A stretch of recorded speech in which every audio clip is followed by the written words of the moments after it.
I would like to call the school board meeting for June 18th, 2019 for the Des Moines Public Schools to order. Please take the roll.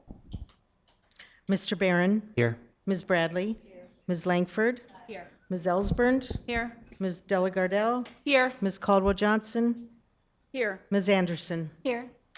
First item of business is approval of the agenda. May I have a motion and a second to approve the agenda?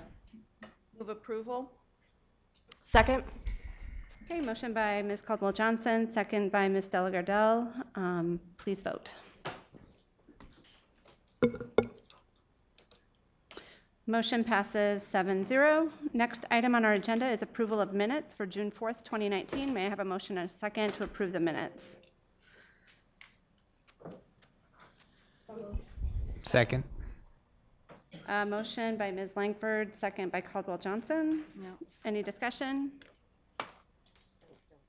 It was Delagardelle? Oh, okay, sorry, I heard it. Okay, we have a motion and a second, please vote. Motion passes 6-0 with one abstaining. No district recognitions, correct. Okay, the next item on the agenda is consent items. We allow any person the opportunity to speak to the board for up to 5 minutes following the presentation of an agenda item. If anyone wishes to speak to an agenda item, please go to the information desk to sign up. Remarks must be germane to the agenda, and we ask that you avoid reference to personalities and character attacks, as those types of comments serve no productive purpose. We appreciate your input. As a reminder to the board in public, the board will not engage in discussion or deliberation with a speaker regarding comments made to agenda items. Discussion and deliberation will remain among board members at the board table, with speakers' comments informing said discussion, deliberation, and determinations as deemed necessary. Ms. Caldwell-Johnson, do you have the motion? I do. I move that the board approve the consent items in accordance with the recommended action for each item on the consent agenda, including bills previously authorized, certified, and approved for payment by the board secretary in the amount of $6,231,418.87 and procurement card transactions in the amount of $566,383.35. Thank you. May I have a second? Second. Second by Mr. Barron. Any discussion? I just want to point out that our board SMART goals and our social emotional learning limitation is on this consent agenda. So once we, provided we approve this consent agenda, those will be officially adopted, which I think is a big deal. So just wanted to point that out. We have a motion and a second on the floor. Please vote.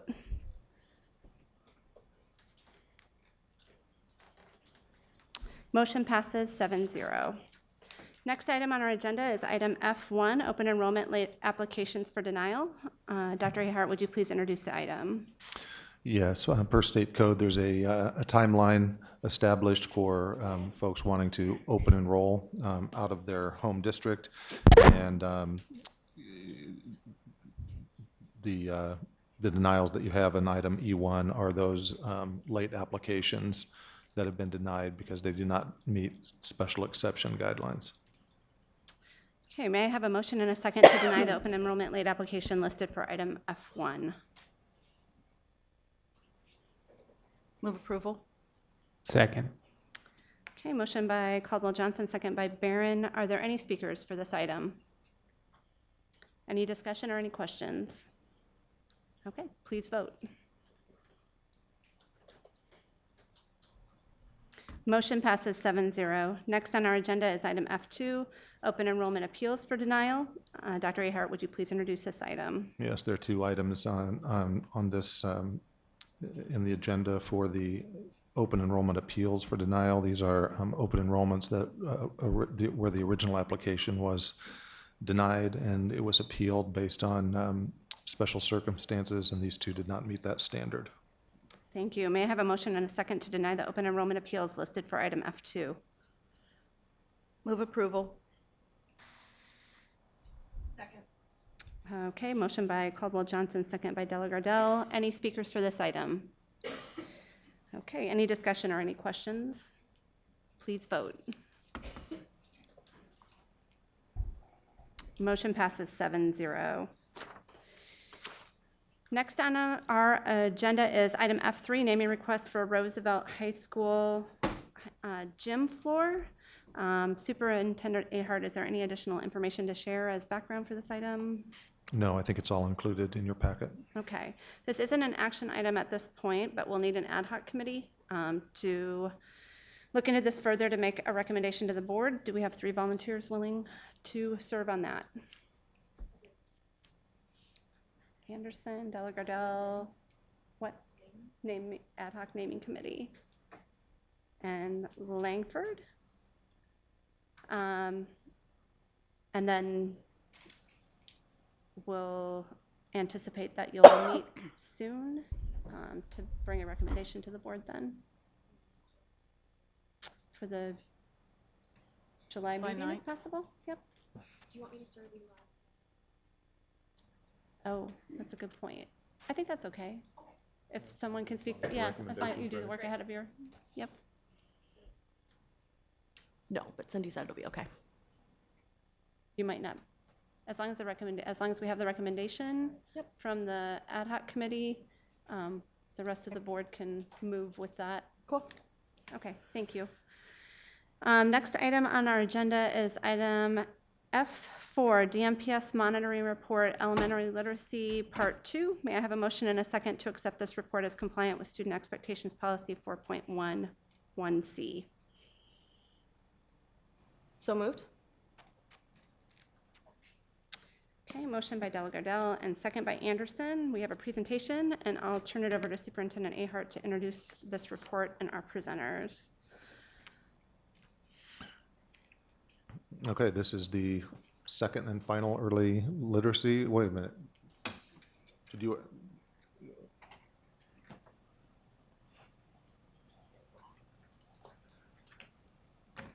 Actually, for some reason, the early literacy is.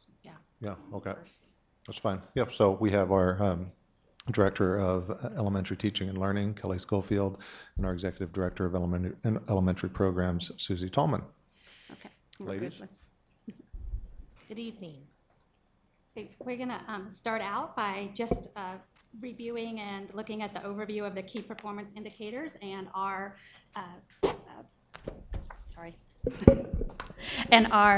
performance in those indicators. As you can see, just as an overview, we made some slight decreases in our K1 and 2 students in the FAST assessment, the benchmark assessment, and made a slight increase in our 3rd graders in that same assessment. And the other key performance indicators around MAP, growth, and MAP college and career ready, we showed increases in all of our grade levels in 2nd and 3rd in all of those key performance indicators.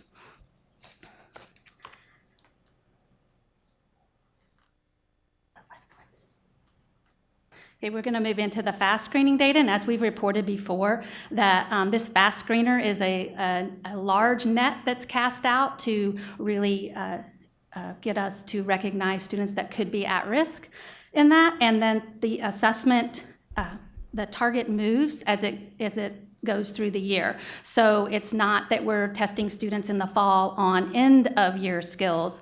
That target moves and gets more difficult as it goes forward. We're going to show some kindergarten data, and this data that we're going to present is going to be 3-year trend data. So we looked at our spring data from 2007 to 2019. You can see that we don't have a large variance of differences in gains and losses. We have some slight gains in some student groups and some slight losses in other student groups. We're projected to have 59.5% of our students meet the benchmark in 2020. Some of the trends that we did see, our Asian student group made the largest gain with the percent meeting benchmark, and our special education students and our Hispanic students showed the largest decreases over the 3 years. This particular group of kindergartners from fall to spring did show some large gains, but we didn't see those gains over the 3-year trend. Our first grade students historically have scored lower, so we did see some greater gains than we have historically seen. This is an area that typically takes a dip across the state. We were excited to see some significant gains with some of our student groups there as well. Our projection for the end of first grade is the same as kindergarten, 59.5%. Even though that is our projected goal for the benchmark in the spring of 2020, we of course want to outperform that measure. And our greatest gains, we had some significant gains with our ELL student group, our multiracial and Asian student group, while our white and African American student groups decreased somewhat over the last 3 years. Our second grade students, we did not see some of the gains we normally do in second grade.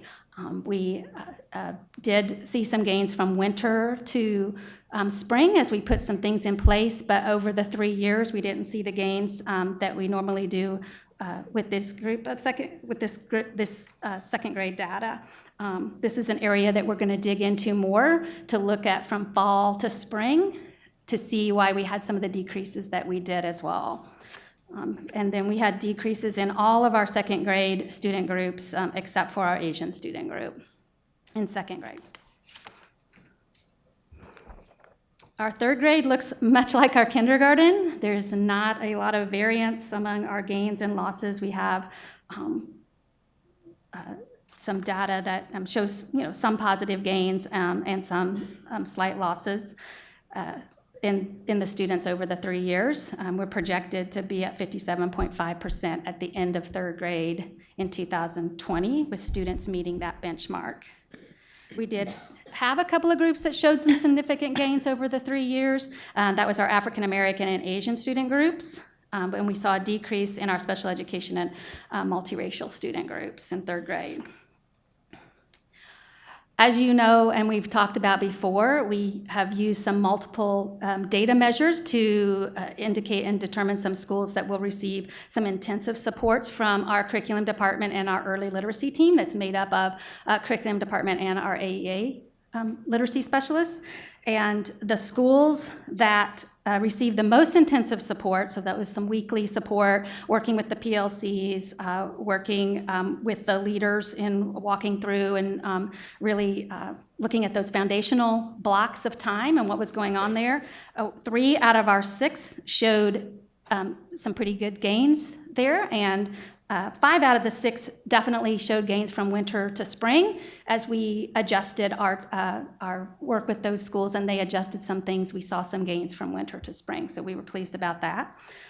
Then we had 13 targeted schools, so these schools also received support from our early lit team, but not as intense and maybe not as often, not weekly. Sometimes it was every other week, but they did receive some professional development and some targeted supports, and 8 of those 13 showed gains.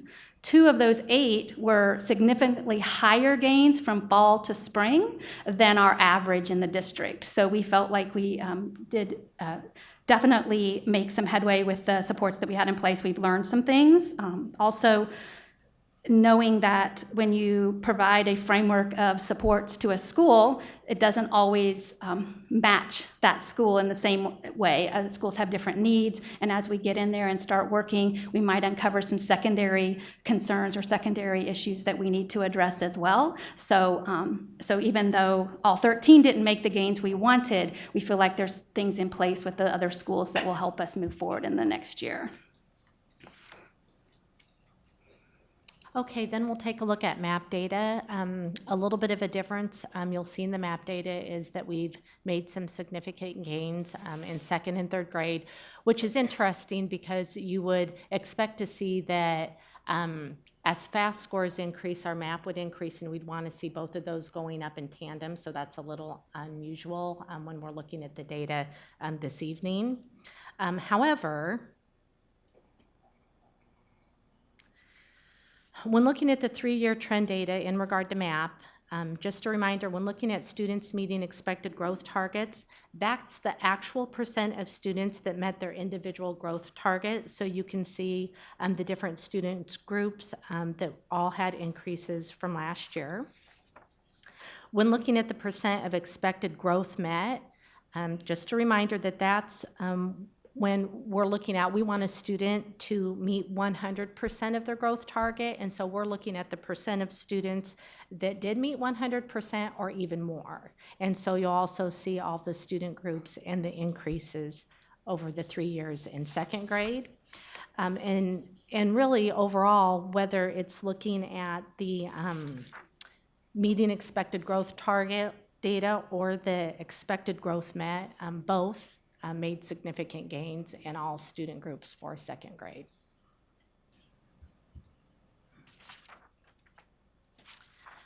When taking a look at third grade over the past 3 years, again, you'll see increases in most all student groups when looking at meeting expected growth targets. And very similar when looking at expected growth met for third grade, that most all student groups also made some significant gains. And overall, when looking at both data points, the one student group that did not, that actually decreased is our Asian.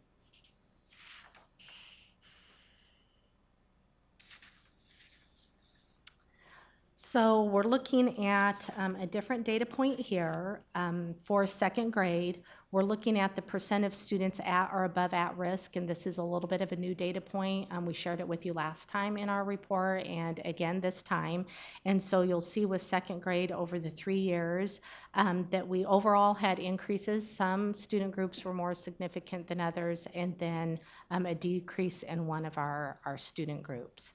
However, when looking at our college career ready cut point, 3-year trend, it shows increases overall in all. And I think one of the things to know when looking at our college and career ready cut points is that this is a higher cut point maybe than what we've had in the past when we've had Iowa assessments, because it's more aligned with the Smarter Balance assessment. So it is more rigorous, and just something important, I think, to note when looking at that data.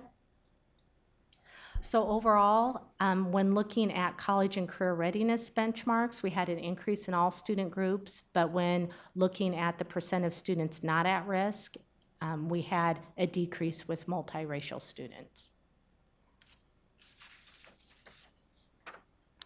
And then third grade, was a little bit different. We still had areas where we had made some gains, but we've also had some areas where there were a little bit of decreases. And overall, when looking at it, you see it's not a big amount either way. A slight decrease or a slight increase depending on the student group that you're looking at. And same would hold true for college and career ready cut point as well. When looking at each student group.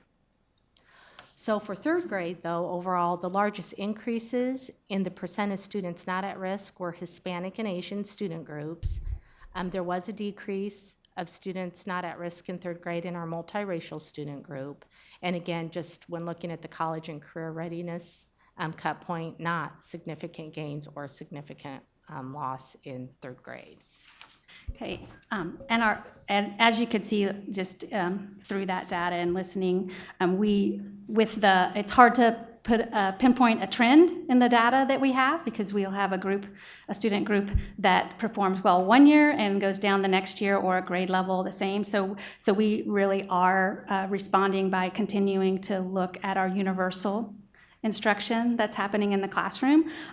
We have partnered with different departments to work with the collaborative problem-solving process to really address those K-3 literacy goals and try to support schools in drilling down to get at the root cause and being able to address some of those. We are also practicing that same protocol at our district level. We haven't had this data as long to really dig in and to be able to pinpoint some areas to really target, but we are forming a K-3 literacy action team that will be involved in that problem-solving process as a district, and it will have representation of directors. There will be curriculum folks on there, but we also want to have a school level and community members on there to be able to address K-3 literacy more holistically as a community. And so being able to put some actions in place. So we're starting that. We're just starting to plan that and get those members on that action team. We've worked on some universal supports. We have a K-5 literacy curriculum that we'll be using next year that focuses on the shifts in the core. It will really help the teachers build vocabulary, build background knowledge, and it focuses on grade level reading text and the scaffolds that we need to do that. It also has a K-2 foundational skills block that's has a comprehensive phonics component. Also is that curriculum, EL learning curriculum, is a green light curriculum in all of the reports that vet curriculums. So, and it's culturally responsive as well. So we're excited about that. We're working to implement that and also support the implementation of it in a large way so that we can ensure that teachers are successful with that. And then we're putting together intensive and targeted supports for early literacy again, looking at multiple data points, trying to target those schools that really still may be struggling and be able to help them look at their data through that problem-solving process and pinpoint some areas to work on, and areas for support that we can support.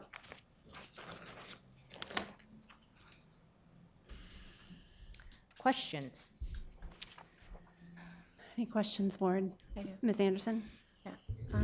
Let's see, I like the holistic approach that you're going to take moving forward. And you mentioned community members.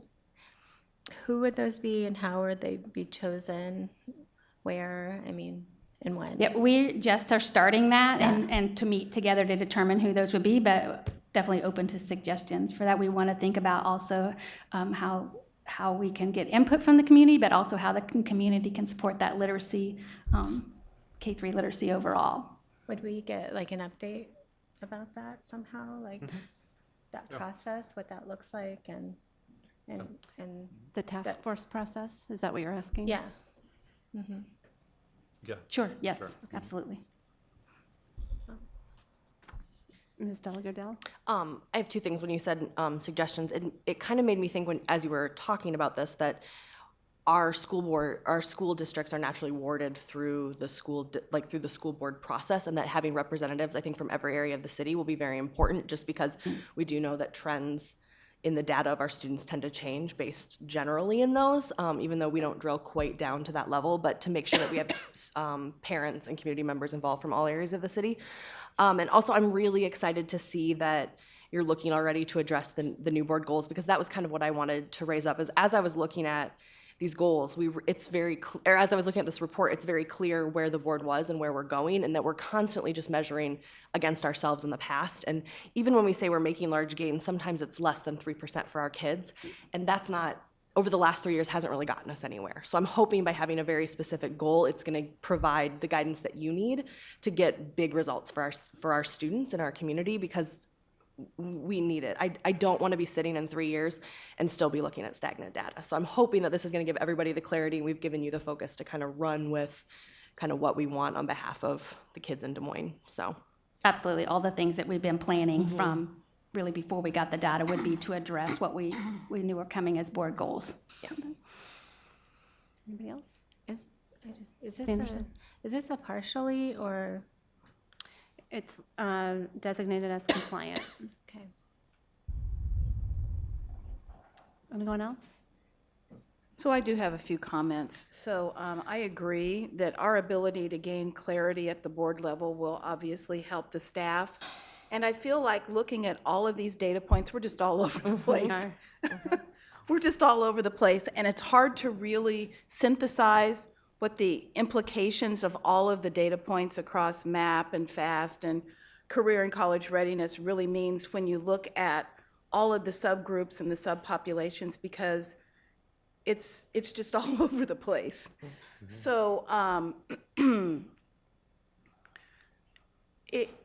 I'm challenged in a couple of ways, because especially for our African American students, and this likely is going to come up a little later as well, with our males of color monitoring report.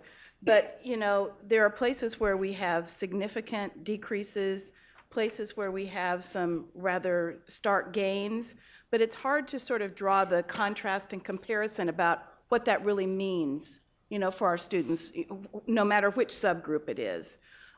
So I'm going to vote to support this tonight, but recognize that we have a lot of work to do, and our ability to gain the clarity around what we're measuring and the measurements that we're using against a goal will hopefully allow us to see the gains that we absolutely need to see, because I'm frustrated by this, absolutely frustrated. And I'm part of the frustration, so I'm going to own my part of it, but we've got to do better. And I think that just shows how much work we've done with staff this year to get a lot, and with community input, to get a lot of clarity around where we are and what we're gonna need. And I think that will mean that you guys will be giving us fewer data points, which I think will give us more clarity on exactly where we are. Because for a long time when I reflected on this, I thought as a new board member, I just wasn't understanding how to read monitoring reports. And the longer we've been talking about our goals, the more I realize it just is we don't have a lot of clarity around the goal, which leaves you guys just throwing a bunch of data at us and hoping that something, you know, is showing a trend towards positive for our kids. So hopefully this will make it more clear for everybody. Ms. Langford? A couple of comments. Thank you for your time and attention to this report. I'm also frustrated, and I think a lot of my frustration comes from just the duration that you know, I've been on the board and where our data lies, but I also know that I'm not frustrated alone. I know that you all who are working on these reports are also just as frustrated to see where we are with this data. But the question for me that I think the first point about the data and it being all over the place, I think how our data is presented is conflicting at times, right? So you'll show like we have a gain from 1 year to 1 year, right? Or we might be looking at from fall to spring, right? But then when we look at that data point, and we look at where we were at spring of last year and spring of this year, it tells a different story, right? I was looking at the monitoring report as we were going through the presentation. And so while we had some gains from fall to spring data point, when we looked at where we were last spring and where we were this spring, it tells a different story, and we had decreased, right? And so I think the point is data can be used to tell a lot of different stories. And I want to make sure that we're getting the truest story of what we need, what's the information that we're looking for, and then what's the real story about how our kids are being affected and what their outcomes are. And I think the monitoring report, we tell different stories sometimes, and I don't think that necessarily is something that you notice right when we tell the story that way. And so I think that's important to think about what data are we using to tell our story and what's most important, because there were some differences there that I'm like, yeah, we grew this year, but if we look back at last year, we're not necessarily growing from year to year. And I think it was I should have taken a note of that, and I can get my note afterwards to where it was. I think we were looking at map data. I can't remember for what grade level. I'll save most of my comments, though, for our next report, but yeah. Any other comments? I just do want to, I mentioned earlier during the consent agenda that on that consent agenda were our board goals, and I just want to read what the literacy goal is just for the benefit of everyone here so that they understand where we're going with this and the clarity that hopefully we've provided, and that the superintendent will be able to provide us with those lead goal progress measures that we will be able to understand quite clearly what the story is and where we're going. That is that the percent of all third grade students on track in reading will increase from 52% to 72% by June 2023 as measured by FAST. And that's the board's goal. And then we'll have the goal progress measures from staff that we'll be looking at with some frequency over the course of the next year. So just so everyone out there understands as well. Anybody else have anything? Okay, we do have a motion by Della Gardell and a second by Anderson. If there are no other comments, please vote.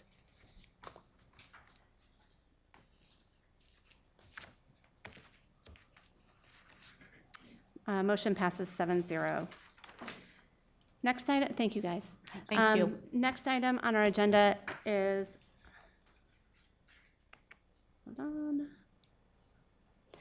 item F5, monitoring report, males of color, part 2. May I have a motion and a second to accept this report as partially compliant with Student Expectation Policy 4.11B? Move approval. We have a presentation, and I will turn it over to Dr. Ahart to introduce the report and our presenters. Okay, it's the big night. We have 4 part 2s tonight. This one is the Males of Color report, and our District Director of Activities, Jason Allen, our Associate Superintendent, Matt Smith, and our AEA Equity Consultant, Jilmara Nova-Mitchell. Good evening. Just a clarifying question. I'm assuming somebody else is hitting the button because I don't, is there a, there it is. Thank you. I didn't know that gigantic thing was a mouse. Thank you. Wow. Thank you so much. Well, good evening. So tonight, we're going to present to you the monitoring report and the data regarding the Males of Color Part 2. As Tom mentioned, colleagues Jason Allen and Jilmara Mitchell are here to help present the report.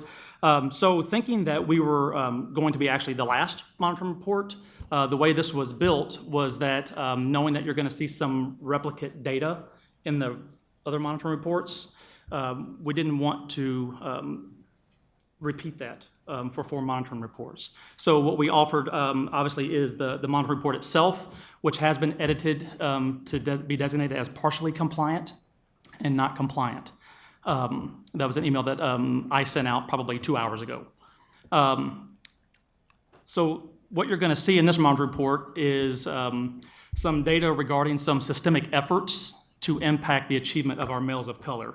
Notably the Schools for Rigor implementation, which we are now in concluding our 3rd year of this, but also the significant investment in activities to engage our students, our males of color, particularly in school. So I'm going to turn it over to Jilmara.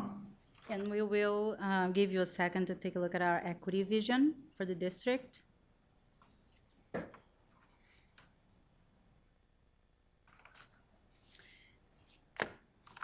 We feel it's always important to keep that in mind when we talk about males of color and our efforts for equity.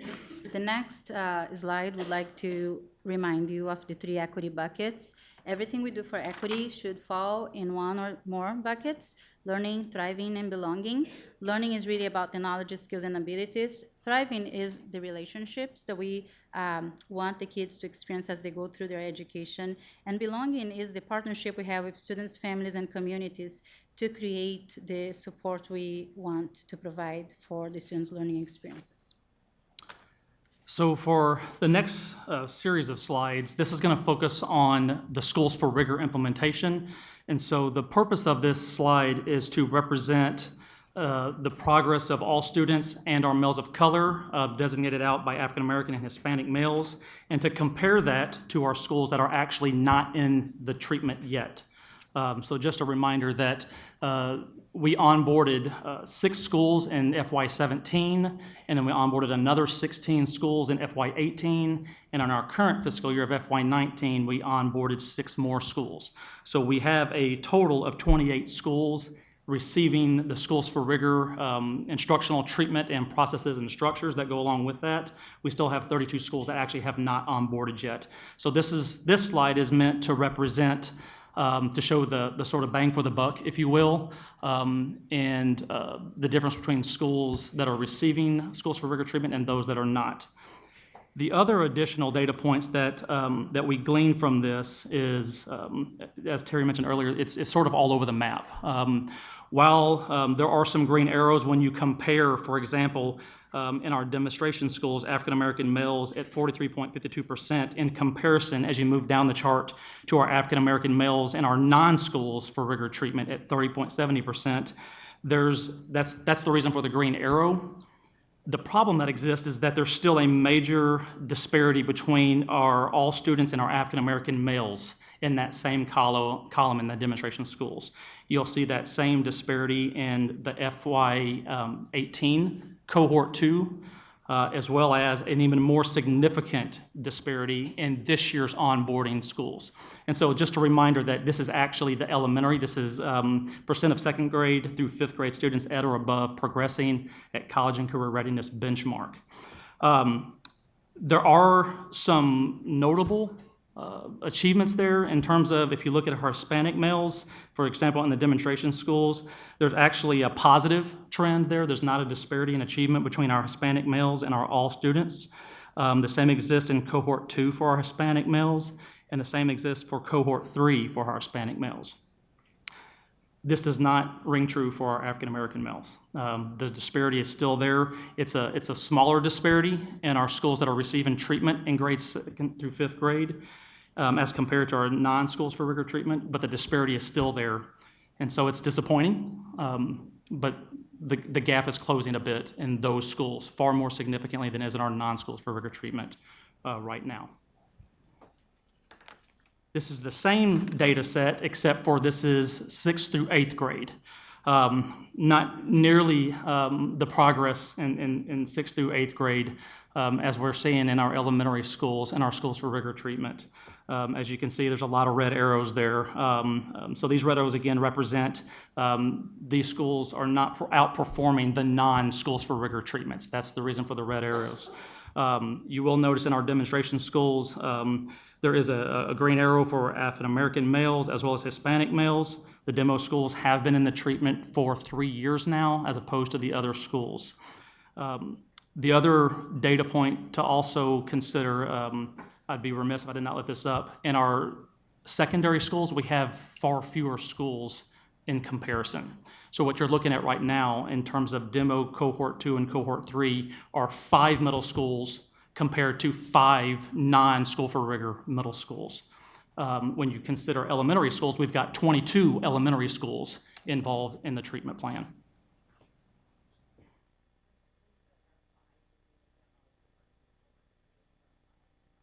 Yes, ma'am. So obviously the smaller the sample size, the greater the fluctuation, both positive and negative, that we're going to see in secondary schools. Oop, wrong button.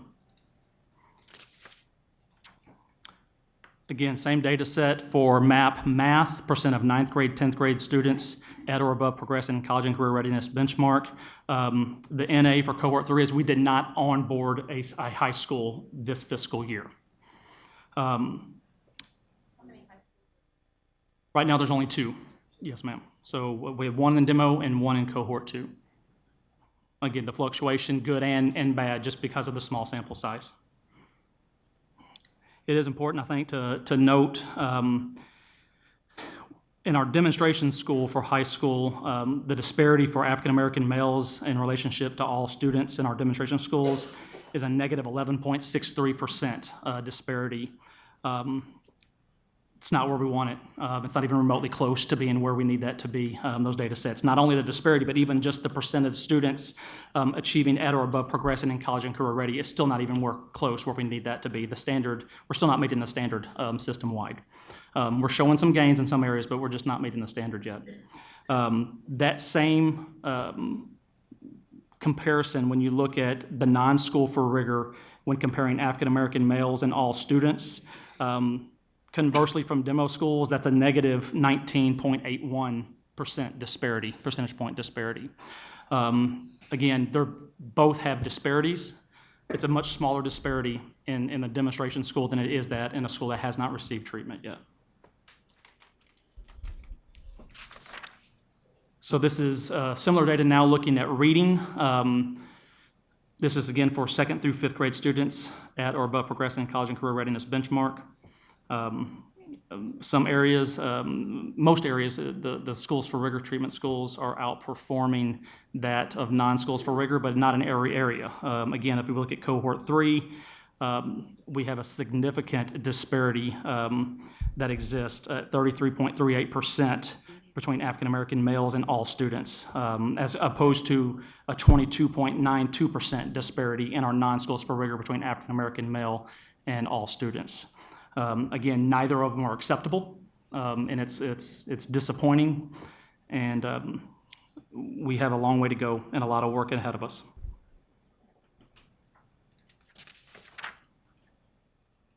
Same map, reading data. This time it's also for 6th through 8th grades.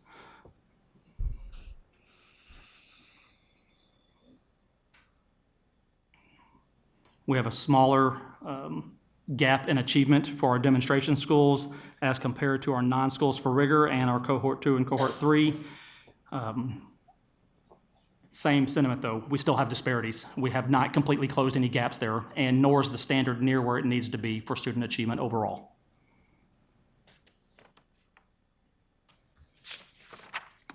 And the last school for rigor data set is for 9th and 10th graders, map reading also.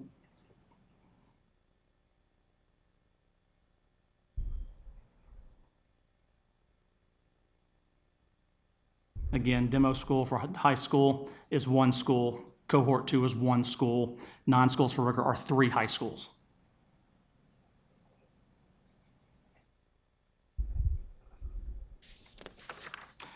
This data set is supposed to represent, for African-American males, the closing of some gaps, but again, still really, really far away from the goal and from the standard that we have set in closing gaps. But if you look at it's the representation of the percent of students who meet or exceed on track for college and career readiness cut point in the spring.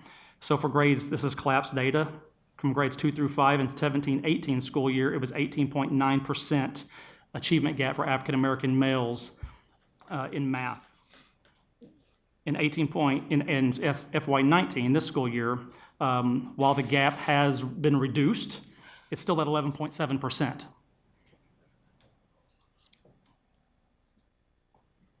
Before you move off the slide, can you, are these all students or are these just schools for rigor demonstration schools? These are all students. Got it, thank you. Yes.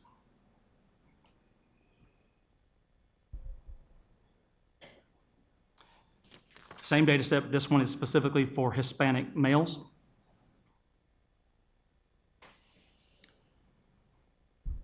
And Rob, I want to make a clarifying statement real quick. I want to make sure that I answer your question. It's all students, but for the schools for rigor. That was actually my question. Okay, thank you. So these are just, this is just data on students at schools for rigor demonstration Correct, schools. yes, sir. It's Thank all student data, yes, sir. Yeah. And then it's broken out by Hispanic. First slide is was African-American males. This slide is around Hispanic males. What you will notice is that right now the schools for rigor treatment, predominantly at elementary school, but also it rings true in many cases at the secondary school, has been more successful for our Hispanic males than it is for our African-American males. Yes, ma'am. Sorry, just before we go on, I just want to, how many students, and I'm sure you can't tell me exactly, but when we're talking about decreasing gaps and we're talking about 1/3 of a percentage point, how many kids is that really? I've got the N number Yeah. in the monitoring report that I can find. Yeah, but I guess my point is though, it's not a significant number, right? Correct, we're talking So about. if we're portraying the data as we're closing a gap, we're really staying stagnant if it's not a statistically significant number of kids, right? Yes, I would, yes. I guess that would just be my challenge in the way that we're portraying the data for our community of Hear you.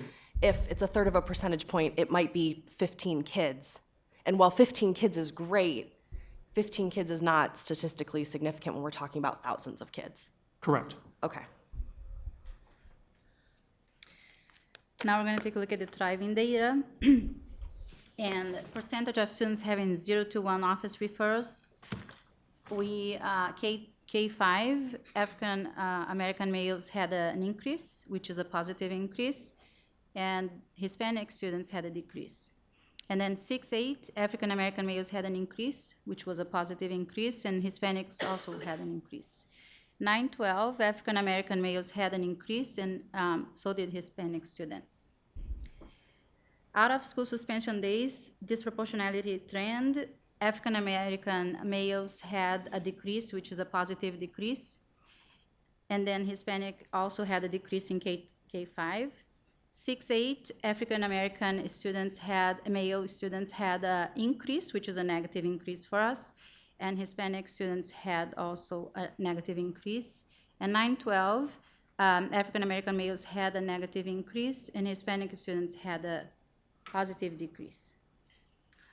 Expulsion, as you can see, it has remained at 0. for all student groups.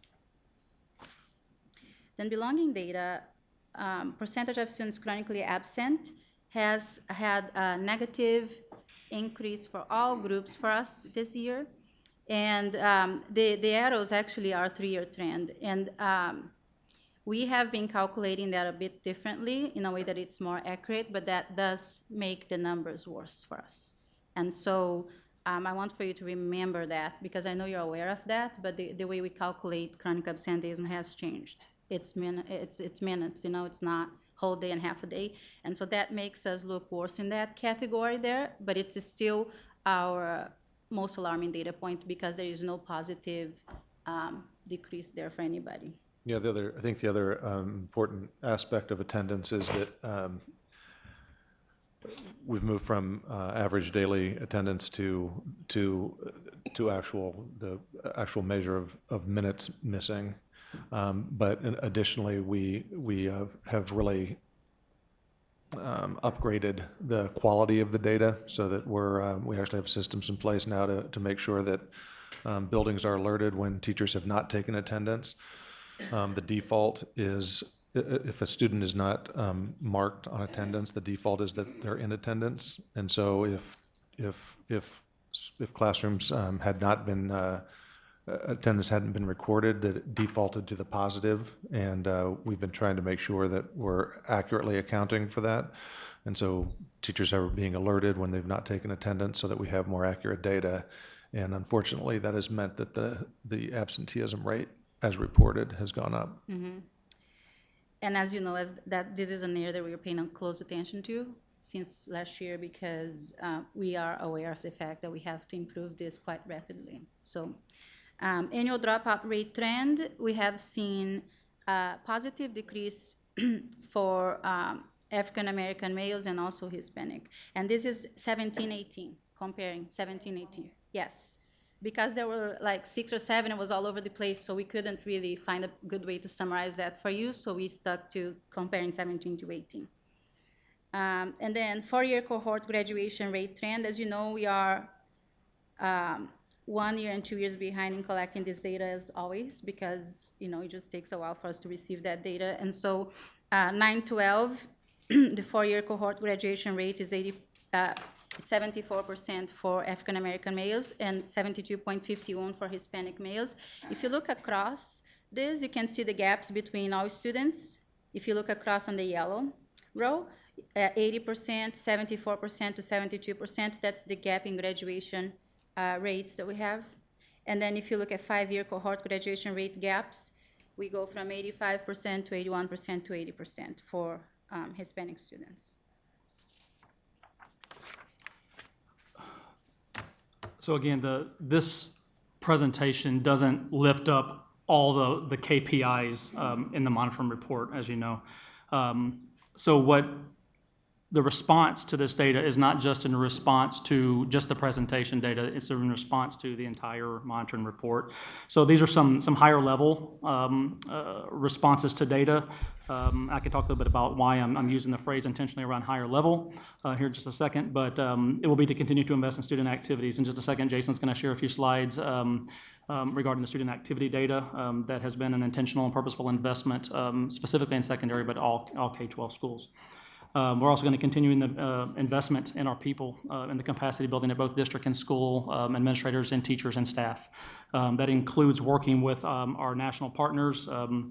We began a partnership at the beginning of this school year with the New York City Leadership Academy, and we're continuing that partnership as well as our partnership with Learning Sciences International that supports our Schools for Rigor work.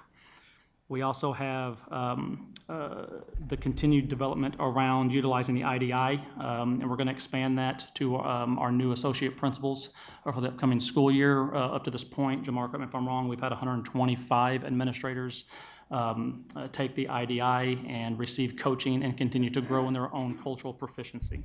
We actually have had 250 staff members, 125 administrators, so. Again, also wanted to point out the school leadership redesign. As you know, this school year, we asked that all school-level administrators, school improvement leaders, deans, and vice principals reapply for a newly created job of an associate principal of instruction, and that process was geared towards raising the standard for that position, but also it was screened through a culturally responsive writing task that all applicants, all 232 applicants, were screened through before they moved on to the next round. So that's some intentional efforts that we'll continue to invest in, and specifically with not only New York City Leadership Academy in terms of support of these newly hired associate principals, but also with Franklin Covey, another national partner that we have.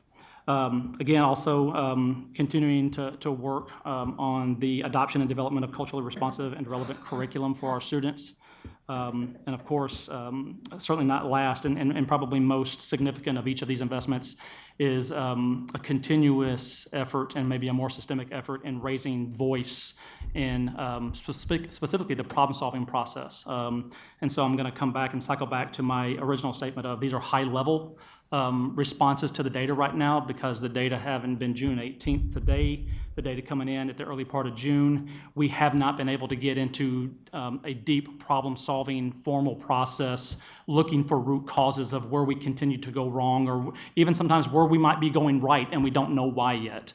And so continuing to dig into that, but that's where that student, staff, community, and the comprehensive stakeholder voice really comes into play around that. And so we have an opportunity to engage a number of stakeholders in the problem-solving process on the front end, as opposed to sometimes, which is what we may have done in the past, which is engage them after we've gone through the process and then look for support to implement strategies based on what we discovered as root cause. Going to do a better job of getting folks around the table on the front end with that. Student activity data. So this is a response also to the data as a continuing investment in student activities. Jason? So again, this is a reflection of the investment that's been made over the course of probably not just a year, but several, at least 3 to 4 years. And a focus for us on not just participation, but on how we impact the overall data sets, specifically looking at chronic absenteeism, the referrals, as well as our high school GPA. With our chronic absenteeism, I think you'll notice that students who are involved versus not involved across the board, we've seen what I would consider significant growth, although particularly with both our African American males and Hispanic males, not exactly where we want to be specifically for African American males, but that's a 22% difference in those who are involved versus not involved. It's a little bit higher when you look at the high school, which we know that that's an area of focus. When you look at our level 2 referrals, again, I think across all of these data sets, we showed demonstrated improvement, more significant African American males in the middle schools as well as in the high schools, and then finally with looking at the GPA set, I think as you can see, specifically looking at those Hispanic males, those who are involved, that's a 2.71 versus not involved, a 2.13. And so I think we've, with our focus on the data and I think being pretty intentional about how that impacts, our students, we continue to see what I consider to be, good progress. For capacity building, we have, Oh, hold on, sorry. Would you guys, since we did talk about the building leadership redesign, just touch on the reboot of the AD position? Yeah, absolutely. Do you have a question? Okay, I just wanted to make sure that we put that in context. Yeah, absolutely. We've in the past, prior to this year, actually, including this year, our director of activities positions now is the director of activity and school equity, where we are placing an intentional focus on how we are improving the outcomes, not just on every kid as a whole, but on each individual kid, and looking at where our disparities might be, particularly looking at not just athletics, but activities in some of our club programs, how those funds are being allocated, and where is it that our kids are actually wanting to participate. In the middle schools, we've added for next year student engagement coordinators to do very much of the same thing. To put this, part of what we've done over the last year is that we surveyed roughly about 1,200 kids in our middle schools to figure out what it is what their interest might be this year.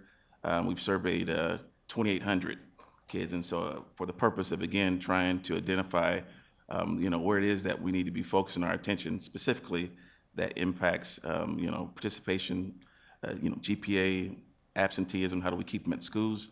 And so we're excited about what that potentially will look like for us, particularly once we get about a year underneath our belt and we can measure it against our current data.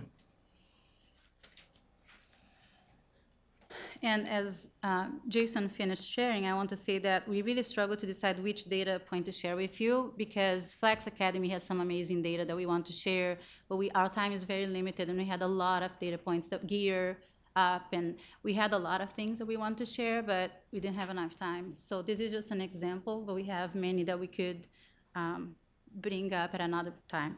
So for capacity building, we have, as Matt mentioned, partnered with the New York Leadership Academy, Learning Science International, and frankly, COVI. And the three main areas that we are targeting with these three external partners are equity, culturally responsive leadership, and instructional practices. The New York Leadership Academy is a key partner for us in that area. Student-centered teaming for LSI, and adult social-emotional learning for COVI. We have really devoted a lot of time into the cultural proficiency side of the work through the IDI.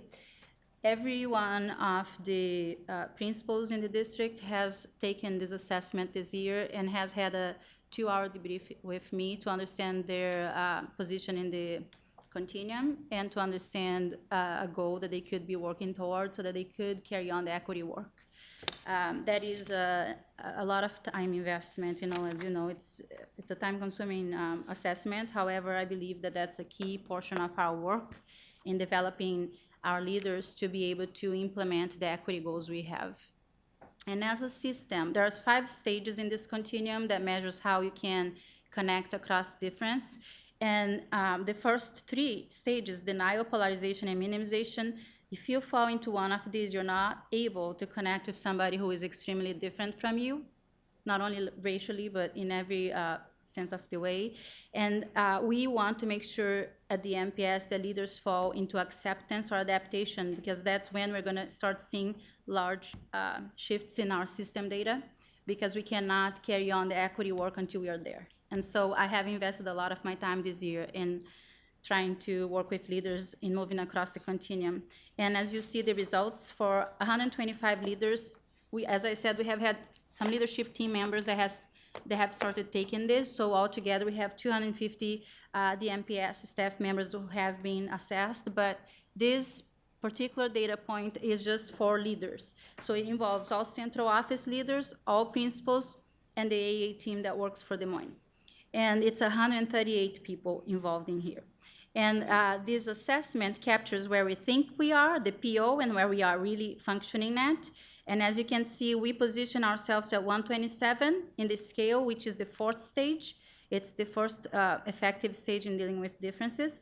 And we are, as a team, at the 2nd bar there at 109, ending the 3rd stage, which is minimization, and at the cusp of the first effective stage.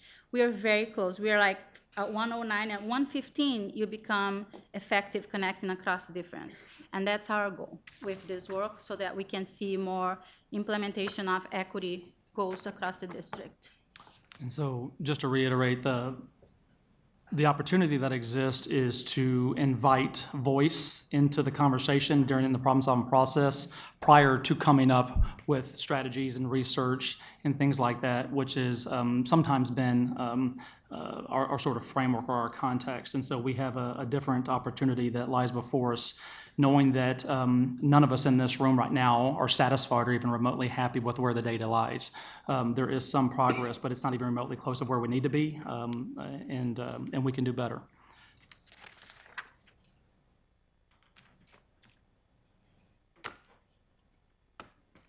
Thank you. Board, questions, comments? Oops. I have some, but Ms. Anderson. I don't have to go first, so. Well, no one else has raised their hand, so go ahead. Okay, let's see. The activities, just tell me, I know you might have said, is it sports, and can you name just like what falls under activities? I Right, that guess, would be when you say that. any of our athletics. That would also be any of our co-curricular programs, band, orchestra. Okay. It would also include any clubs, debate, journalism. Any of those would be included in those numbers. All right, and I know, like, we're seeking more support from the community, and I think this would be a great, I know just from my own experience that some of the kids would be even more active if they had rides, if they had shoes. Like, I mean, I feel like we could do a better job of partnering just with our neighborhoods and community. I don't know. I'm sure you do that. I think. I would agree with you that it's always about the community involvement and engagement, and certainly with the number of kids right now, we serve well over 10,000 students in activities, almost a third of the district. And we can't do it alone. And Right. while I'm incredibly appreciative of the work that you've done to help to support those efforts, we are indebted to our community, and we need their support in order to continue to find innovative ways to reach these students. And then it was mentioned the student engagement coordinators. How many, or is it just one, or? Yeah, it'll be a .5 position. We'll have actually 10 of them in our middle schools. And so. So half-time. Yeah, well, they're kind of, yeah. And what are they doing the other half? Some of them, like, Depends on the school. Yeah, it depends on the Yeah, building. a lot of them are interventionists. Yes. okay. And so they have the framework of their day is built around mentoring students, supporting student needs, in addition to serving as a student engagement coordinator. Okay, and then, all right, maybe, yeah, I don't know quite what their job tasks would be. Maybe it's so new that you're figuring that out, or, right? Yeah, we're anticipating that. In addition to the regular activities, of course, it's all intertwined. It's looking at how we can better focus on not just participation, but engagement, meaning that not looking at their involvement in just one activity, but how do we get them involved in multiple activities? How do we involve the community in that? How do we continue to look at the data and work in collaboration in the schools to improve their attendance? I mean, what more can we be doing? What other conversations do we need to have? I think Matt mentioned, how do we get more voice?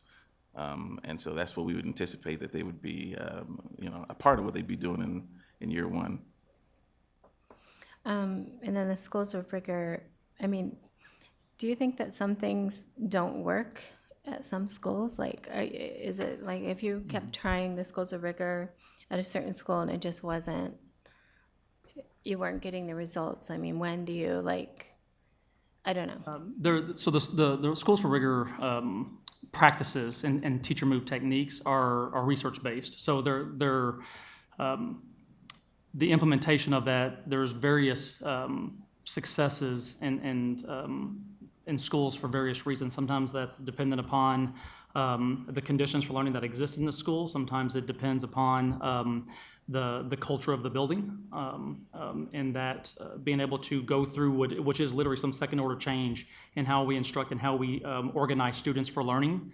And I think we may have had this conversation just a little bit at this board table, but it's been a long while. Around the nuance right now is around student teaming, right? About creating specific and purposeful and intentional student teaming around a task that is complex enough and aligned to the standard that requires student teaming, but it's not a group. We just don't just group kids haphazardly. We team them for the purpose of solving a complex task so that they're interdependent upon one another's thinking and their perspectives and their unique experiences that they bring to the table.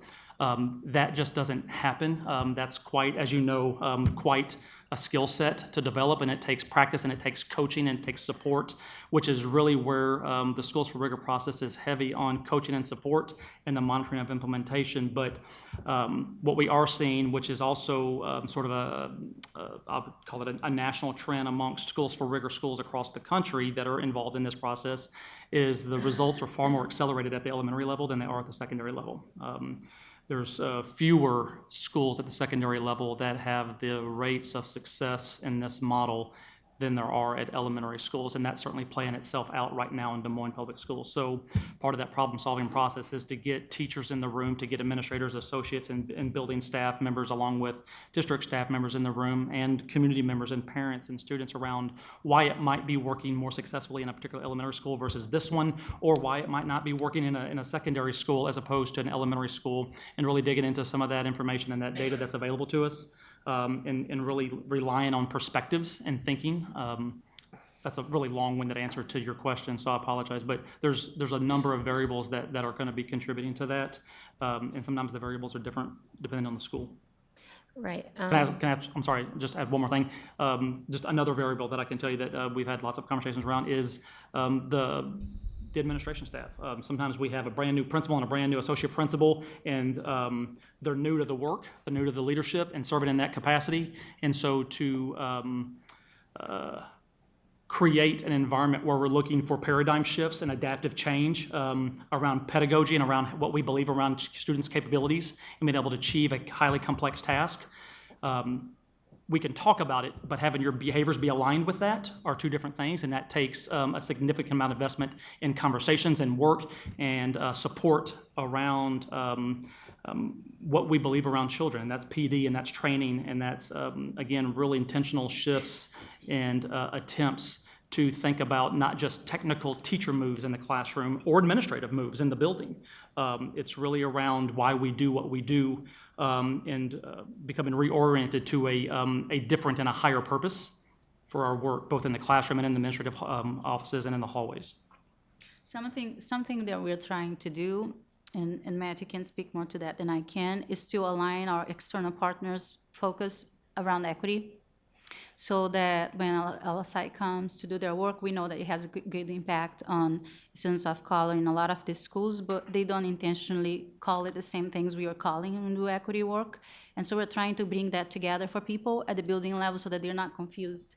And I see a lot of opportunity in aligning LSI's work with student voice, elevating student voice, because that's what they do, but they don't call it student voice. And so Matt has been working on bringing them all together to explain equity is a main goal for us. How can we align language so that if we are a principal or a assistant principal from a building receiving all this PD makes sense and comes together.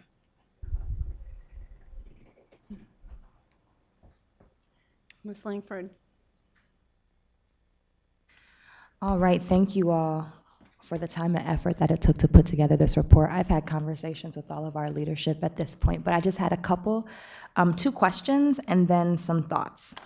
And the first question is for you, Superintendent, and I'm just interested, just personally, when you receive this report, what's your initial response, right? Or I'm sure you've had a lot of time to think about it. What's your response to this report in terms of how our Black students are doing, our Black males? Frustration is my response. I mean, that's my overwhelming response. It's been a focus. I think we're going to have a tighter focus with the new SMART goals, but to a point that Terry made earlier about, and we'll see it in the algebra report to a lesser extent, and also in the early childhood report. There's a lot of different data points that collectively tell the story, but it's really difficult to parse out what's working and what's not. We're trying to give a robust picture. I think having a narrower focus on, we've drawn a line in the sand now with the SMART goals saying this is the measure that matters, and so we'll inform the board on other indicators that we think are indicative of progress, but the buck stops at the end of the year with this measure, and that's one of the things that's frustrating. We feel like in large part we know what has to happen, but it's a multi-pronged approach. It's working with cultural proficiency and adaptiveness with all of our staff that work with our kids, which is a massive undertaking. It's working with ensuring that we have the right materials in front of our students. It's trying to improve attendance, through engagement and other efforts. So, we have some indicators that show that some of the things that we know will lead to success are in place, but we're still not getting the results that we want. And even where we're showing growth, quite frankly, it's not growing as rapidly as we would like to see it. On the other hand, when we're looking for places that we feel like are really knocking it out of the park, it's difficult to find examples that we can learn from that have sustained closing the gap and maintained that. So we don't feel like there's an off-the-shelf solution to this, and we're taking the approach that the whole system has to change its paradigm, as Matt referenced earlier. And I do think, and this is my honest belief, that there aren't enough of us that genuinely believe that all of our students can achieve at the levels that we're talking about around this table. And we're working on that. And the IDI, there's a conversation I had with a staff member who's leaving us to take a position out of state. We were talking about how do we accelerate this work. And she said, we need to give the IDI to everybody.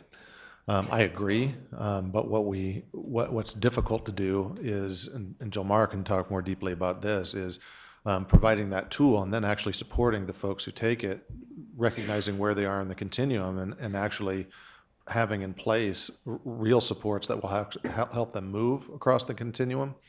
So we're dramatically expanding the number of folks that are going to have exposure and support in moving on the continuum, and we want to continue to grow that number. But ideally, we could have everybody jump in on that right now if we had an avenue to provide trained support, so that we were actually supporting them in their effort and not just frustrating them by them having a perceived number and then seeing what their actual is, and that causing frustration without being able to coach them up to a level where we know they're hitting the mark where they actually can effectively connect across difference.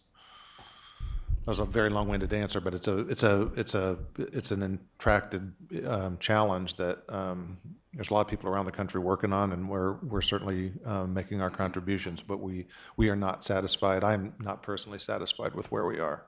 Okay. But it's frustrating. Yeah, no, thank you. I know that that's true. I have a follow-up question that I'll ask you offline, just kind of about Sure. what you said, but for the sake of time, Yeah. I'll keep moving. Okay. The second question I had is for you, Matt and Jilmara, and maybe Jason. We know that we've seen some gains in our schools for rigor on the elementary level, particularly with our Black male students, and I'm wondering what you think is, I know we haven't done much problem solving yet, but from the work that you've been doing this year, is there anything that we can attribute some of that success to? Yes, but I'm a little reluctant to say, based on the comments that you and I both lifted up around. It's important to dig into the data much more deeply. That includes perspectives and voices around the folks that are doing this work day in, day out. Yep. But what I would offer is that the Schools for Rigor process creates a sense of urgency around structure and process for monitoring implementation of training. That includes what is known as coaching for implementation, or C4Is, as they're known in buildings. And so the shift to a 45-day cycle that aligns with the Iowa Professional Development Learning Cycle includes a training with specific targets for teacher moves in the training, and then that's followed up by very intentional and specific coaching the next days for coaching for implementation. Because what we know about research in terms of training in PD is that less than 10% of training in PD gets implemented across the country. That's a national statistic. And so the opportunity that exists in the Schools for Rigor are some processes and structures that actually combat that and improve the implementation rates on research-based practices. And so I think that in and of itself drives a sense of urgency around this not just being a training that we can pick and choose and sort of adapt and apply bits and elements of it here and there where we think might be appropriate.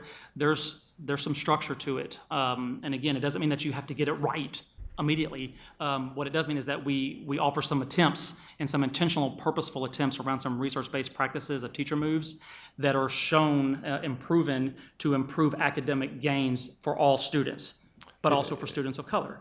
And so what we don't want to do is leave those opportunities on the table when we spend, and we've invested a lot of dollars and time and resources into some training and supports around some very specific research-based strategies. And if I may add, I think that one of the, and again, I'll agree with Matt that until we analyze this more in depth, I don't want to jump to conclusions. However, I do think that logically we know that at the elementary level, as a teacher, I'm working with a group of students in my classroom throughout the day. They leave for some enrichment and arts and physical education and so forth. But for the most part, I have the same group of students. So I have an opportunity to know those students better. And one of the key strategies, as Matt talked about earlier, is strategically creating collaborative teams with these students very purposefully. And an elementary teacher is better positioned to do that effectively when they just organically have a richer knowledge of each student in their classroom because they have them for the majority of the day. It also, that same dynamic helps inform part of the reason why we're changing that high school schedule, where we have more frequent touches by teachers to the same group of students and a longer block of time more consistently that will better position them to make the best use of that time, especially when we talk about that schools for rigor approach, where they can more strategically leverage the relationship among the students to build those collaborative teams.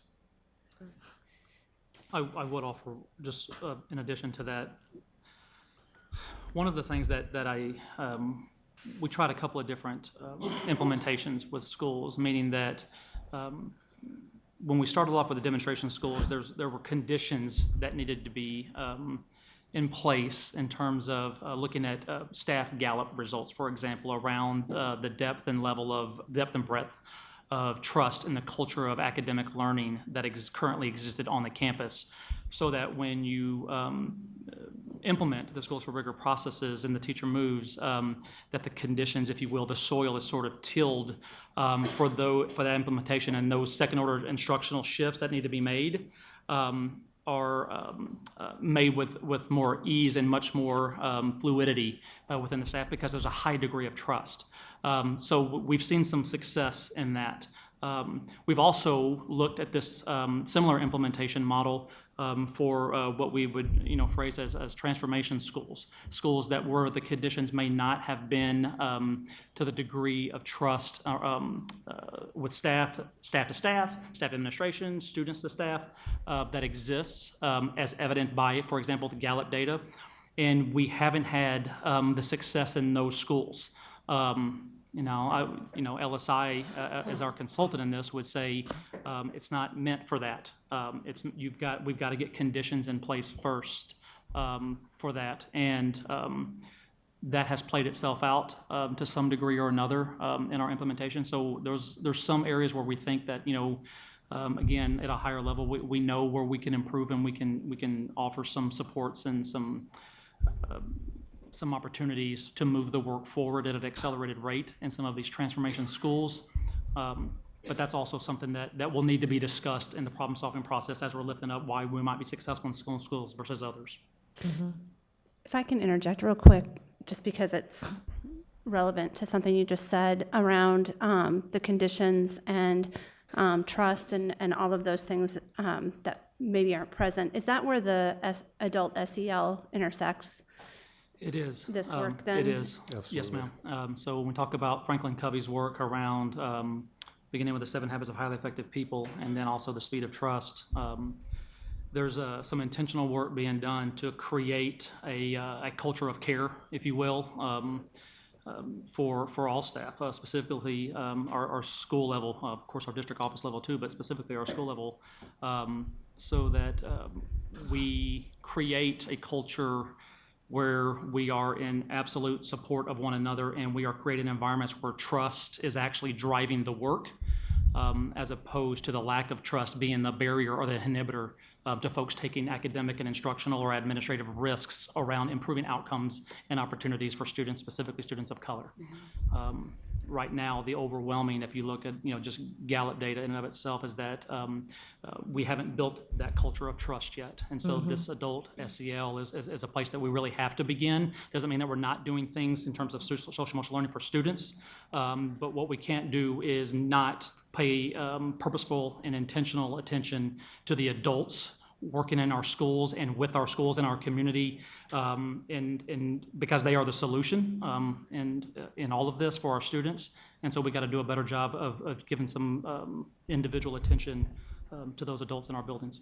And that, Cindy, also connects with cultural proficiency. Yes, that's what I was going to ask So next. it's all together. So then the SEL that intersects with cultural proficiency, and what about trauma-informed practice? As well, because if you think about the three circles analogy that I've shared with you a while ago, in the middle it's the self-work and it's social emotional learning and cultural proficiency, and then you expand to processes and practices, which is culturally responsive instruction, SRG, all of the things, materials and resources, all of the things that we do in the classroom as practical things, and then you move out to systems pieces, which is stakeholder engagement and policies from the board. And so the self-work is the beginning, but it never comes off the table, and social emotional learning was missing. Although we were focusing on cultural proficiency, it's broader than that. And when we start thinking about tying performance and evaluation with adult performance, that has to be included, not only students' outcomes, but also how we connect and how we take care of each other and respond, communicate. And so I'm very excited this is going to be part of the broader scope of the work. Right. And the time we're going to invest in coaching, not only large group sessions for PD, but coaching. I'm investing a lot of my time in one-on-one coaching with principals for that reason, because that work is hard to do in large group sessions, because it's very personal. Yes, okay. Awesome. I will wrap up with this. I'm going to have kitchen talk. I've talked about this at this table before. And the kitchen is where, and historically, in my tradition, in my background, that's where we have the real conversations as family. And I'm going to say it that way because I know everybody around this table cares a lot about our Black students. I know it's a goal that the board has stated is of utmost importance, top priority. I know that our district leadership team has identified this as a top priority, and I know we have several people in our community who are out here who are a part of this work, and it's the top value and community for a priority for them. That's why they're here. Here's what I know. I know I know our Black students across this country, it's a national crisis in terms of how they're performing. I recognize that. I also recognize that we're leading the work in a lot of ways. When we went to that National Association of School Board Conference, people were looking to us because everybody is grappling with how we deal with this. But I think we have to be honest about what this data said. And overall, this data says that we're failing our Black kids. And I can say that because when we talk about the disparity, if we look at how our white students are performing, our white male students in comparison to how our Black male students are doing, that's a systems issue, right? And there are many systems that impact our kids. And I recognize that we get our kids coming from a lot of different spaces, but we are a system that impacts that. So when I hear I'm happy we're having the honest conversation. This isn't about blaming, it's about how do we get to the solution, right? When I hear us talk about all of our staff do not believe that all of our kids, which I take to imply Black kids and Black males, cannot perform at their highest levels. That's a huge problem, right? Which I recognize that you all recognize. And so for me personally, looking at this data, while we had some bright spots around activities and some gains in our third grade literacy levels and some of what our schools for rigor are doing, the overall picture that was painted by the data in this report is in terms of attendance, in terms of discipline, in terms of how our kids are doing academically at the college and career ready benchmark. I think if we're being honest, we are not compliant. We are not serving, our kids are not where they need to be. I can't approve this report, even partially compliant. I I think the trend in the data is that we're not where we need to be. But here's what I also know. I also know that we have very committed individuals in this space who are doing a lot of, who are trying a lot of things to try to figure out what our solutions are going to be. My thought would be, I think we get all this data. We know our kids aren't doing well. I think, and this is just me, I can't speak to what my board colleagues are most interested in hearing. And I know as a board, we have set some very strategic goals around Black male achievement, reading, and math. So I know that will help to shape some of the solutions that are brought forth in the future. But I think we need to be very intentional about what are we doing? We've set some very dramatic goals. What are we going to do to make sure that this needle is moved for our kids in these particular areas? I remember looking at our equity plan a couple of years ago. It's been a while since that's resurfaced, and that was at the beginning, and there were some gaps in that plan. But what I was so excited about is that we were starting to see, here is our plan specifically to impact this particular thing. Here's our plan. This is what we want to see, and this is what we're going to do to impact this thing. When I look at a lot of our solutions, it sounds like really great stuff, but none of it connects for me in terms of, though I can make a connection, what is all of our staff dealing with the IDI? How is that going to impact our Black male attendance data, right? What is all of the initiatives that we're doing? We've listed a lot in that monitoring report. I don't have it pulled up in front of me. How do those connect to the outcomes that we want to see for our kids? I think that needs to be drawn a lot more definitively. And that needs to be our focus as a board moving forward. We know the picture about where we're at. What are we going to do to change that? And how do we specifically monitor that? And it's really exciting to hear that we're looking to include voice from the community. I think that's gonna be a huge critical piece. We have a lot of conversations internally, but our community cares just as much about our Black kids as anybody else. Where's that picture? I know that's work that you value, Jamara, and you're on it, and Matt as well.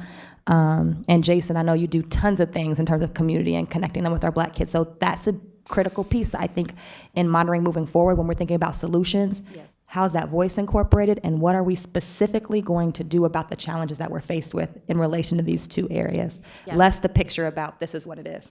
Does that make sense? Thank you. It makes sense, and our problem-solving tool is built around voice. So it's a requirement that we gather voice from stakeholders, and they are at the table with us thinking about this solution. So I hear what you're saying, and we are thinking about that very deeply, because we can't get this right without their involvement. We'll miss the boat every single time if we don't have student voice, community voice, and family voice from the get-go. Ms. Caldwell-Johnson, I know you had a comment or questions? I did. Thank you for the report. So I'm going to maybe get a little philosophical here. So my husband used to talk about a project that he was implementing, and it was called Name Each Child. And in order to name each child, you have to know each child. And when I think about that in the context of this report, I think about root causes. So how much do we know about our males of color? Do we know what their backgrounds are? Do we know whether or not they had a preschool experience? I mean, how much do we know about what the makeup of those kids are, what their experiences are, which I think help to inform how we go about tackling the larger issue of how we educate them. A lot of stuff happens in the classroom, a lot of stuff happens outside the classroom. I think about Allison and the work she does with community schools and the place that plays in this work and the work that Jason is doing. So I actually think that if we have a better sense of what the root cause is and what the backgrounds of these kids are to really help inform what our strategies are, it may be academic, but it may be something that's completely different. And I really appreciate, the activities piece of this, but it's even beyond that.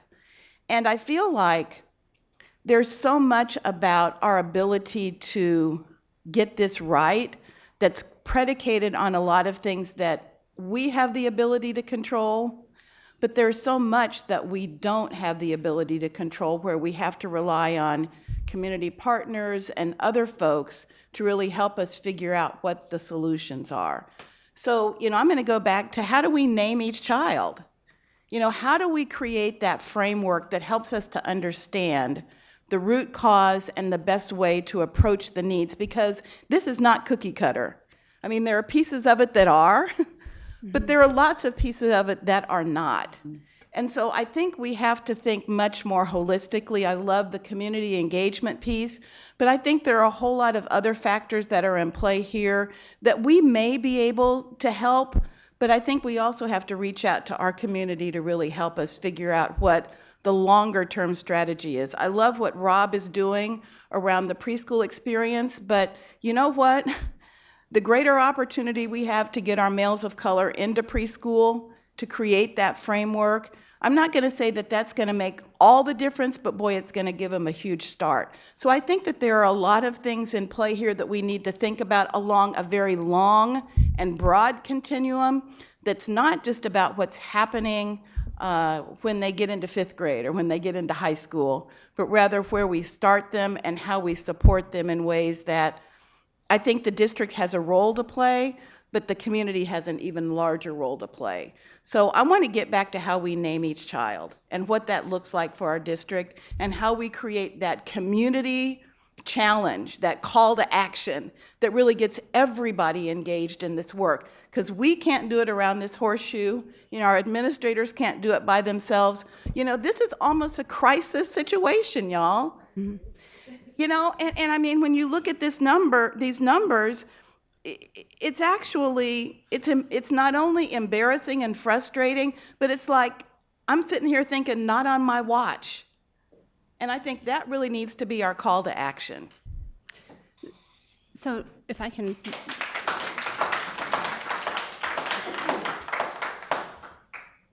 And I think that's a little bit of my social emotional learning and trauma responsive practice and environment question, and where that kind of goes to. Naming each child doesn't necessarily mean, I think, knowing the absolute details of their past or what their trauma is, but to understand that any child and actually any child at any tier, it's a universal response, I think, is trauma-informed practices and being able to accept that child and know how to respond so that we're not re-traumatizing them. And I think I'm assuming that that's some of the work that you were just talking about, but I would agree that that's, and we do have partners in that work, and I think that is incredibly important, and I think, at least in my mind, that is some of what that social emotional learning limitation that we put also on our consent agenda and approved tonight, and talking about that professional development. I am really hopeful for that as well, to help us get to those critical needs. Kirsten. I just wanted to circle us back, and I know that this is going to be a conversation that we'll have as a board and with the staff, but one thing that Matt had brought up was that this, when you first started, was that this report is meant to build on some of the others, and that this could potentially be based on goals 2 and 3 the last time that we have this standalone report, because these are going to be so built in to the fabric of our overall board goals. So I just wanted to, for the community, just remind that goals 2 and 3 are the percent of Black male 3rd grade students on track and reading will increase from 35% to 72% by June 2023 as measured by FAST, and we know that that's a huge goal to be met by our district, but I think that call to action by our community, that we're supported by our community and figuring out creative ways to support preschool or literacy or whatever that is will tie into that. And then that goal 3 is the percent of Black male students completing Algebra 1 with a B or higher at the end of grade 9 will increase from 17% to 35% by August 2023. So those are our goals, and that's where we're going. And this is what I think those 2 goals are the meat of what we've been focusing on, at least for me, when we think about disparities around these reports, but that this is going to make it absolutely clear for the community. This is what our goal is. This is our priority, and we should hopefully be able to, at any monitoring report or any given moment of time, be able to measure that. And additionally, we did add to our treatment of students a limitation policy as well. So I think that also will give us some more data points. One of those things, just to remind the board and the public, was that we did add into that operate without a district-wide equity plan that establishes long-term goals with interim goal progress measures as a system of internal progress monitoring. So we did address, and we had, let's not forget, our school resource officer, professional development, and some of those other things that address equity. So we are, as a board, and governance team, putting into place some of those things. So I think we can expect to see some different information as well from that. Ms. Langford. Sorry, I just have a follow-up question about that, because I know we had discussed that possibility, but I didn't know it was set in stone. And I remember, if I'm correct, the issue was we didn't have a policy specifically around males of color, correct? Was that the issue?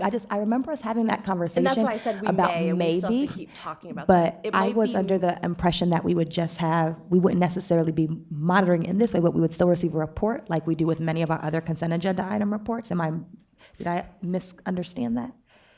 I guess that's why we need to have a conversation. For me, I think the males of color could be a monitoring report around our equity policy, which is actually a written policy now, so that it would morph into, it's going to be part of goals 2 and 3 monitoring, but it'd also be part of equity monitoring. So we're going to, while we still receive the report, I think we're actually going to get more and better data specific to our goals, because it's not just going to be these 2 times a year where we're going to talk about this, but we're going to talk about it at least 6 times a year, right? That's a thing that we have to work out as a board of what that looks like. But I just think like this report isn't specifically tied to a goal where we're measuring like a set goal post. We're just measuring against ourselves. And I think that goals 2 and 3 and then measuring and monitoring against our equity policy will give us a much better idea and allow us to talk about this in the community in a real way that we can all agree on where we are. Whether we like where we are or not, but that we can see if we're making progress towards that, if that makes sense. Makes total sense. I look forward to those discussions. I do. Ms. Bradley, please. I'll respond to this a little bit differently than the data, because I'm not happy with what I see either. I think I've seen this for a long time, even as being a teacher in the classroom.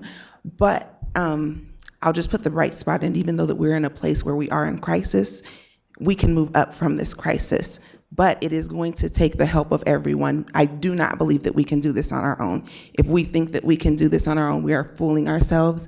But we need our community, and so I am happy to look out into the crowd and see people who I know that this matters to them and that you are willing to partner with us to make a difference. I see some organizations out there that believe in our students, and I know that we can do this. So while I'm not happy with where we're at, I am hopeful in where we're going to be. So I encourage you to continue to speak up and to have conversations with our superintendent, with our associate superintendent, and us here on the board so that we can get this right. Because in the next 5 years, I don't want us to continue to have this conversation. And I don't believe that we will, because now that we're in crisis, it has our attention. So I am just encouraging you all that are in the crowd that while this seems doom and gloom and we keep saying this is bad, but we move up from here, and that's what I solely believe. So I'm looking forward to working with those in the community so that we can make this better, and that in years to come, we won't continue to have this conversation.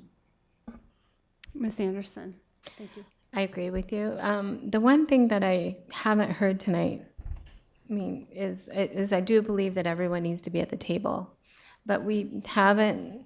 I think teachers need to be at the table too. They need to have they need a voice, and I get that not every classroom is perfect and we need improvement. But if they don't feel like they have a voice, what kind of environment is that? I mean, if you feel like you have no control, you can't be honest, I need help with this, this didn't go well, I don't know what kind of environment we're creating. And when we kind of allude to the percentages, I mean, it falls on me, right? It falls on the teacher. I get that. I mean, We have that equity. One of our 7 equity teams is a professional learning team, Heather, and that team is made up by teachers, associate principals, and principals. And although it's not like an extensive representation, they have worked with me for 2 years and a half now, and they have become Matt's advisory team. And so they're helping us with some really high-level decision-making. And there are 6 teachers in that team. They are not representing our whole teacher population, I understand that. But it's an effort to involve more building level perspective into the central office decision making, because everybody in that team is working at a building. And there are 25 people that have worked with us very closely. Now our advisory team for Black teachers also is an effort that Mr. Franklin is leading to gather more perspective and how we're doing for Black educators in the system, because we know we have room to grow there too. And we know that we won't be good at serving Black kids until we can serve them, and so that they can help us serve the students better. And so it's a cycle, and we understand that. We have to expand that, I agree with you. But we have those 2 inputs right now in place. Yeah, I would love to see that rotated, so more Yes. teachers have a voice, so it's not just this main 6 teachers, I guess. Yes, I agree. Which is not. We rotate them every year, but I agree, we have more. I have to have more people involved. Mr. Barron? Yeah, I will try and limit my words here relative to time that we have and the work that we have ahead of us. There's kind of 2 things that comes down to me, but one is I think it's Tom's recognition that everybody needs to be in belief that this is doable. I think to a certain degree, and I tie it to something that you had said, Matt, about being able to show that we can close gaps and then sustain that over time. I think we need to show that we can do this in one of our schools and do that to generate belief. And I know that's easier said than done, and that's going to take years to prove that. But 6 years in on this board, I feel like I'm starting to get a good handle on public education, and there's a lot of people that live their work, and they live what's in front of them and what they recognize, and if something's being held out that they don't think is achievable in front of them, and they don't see any evidence that it's been done elsewhere, then they may not necessarily buy in. It doesn't mean that they're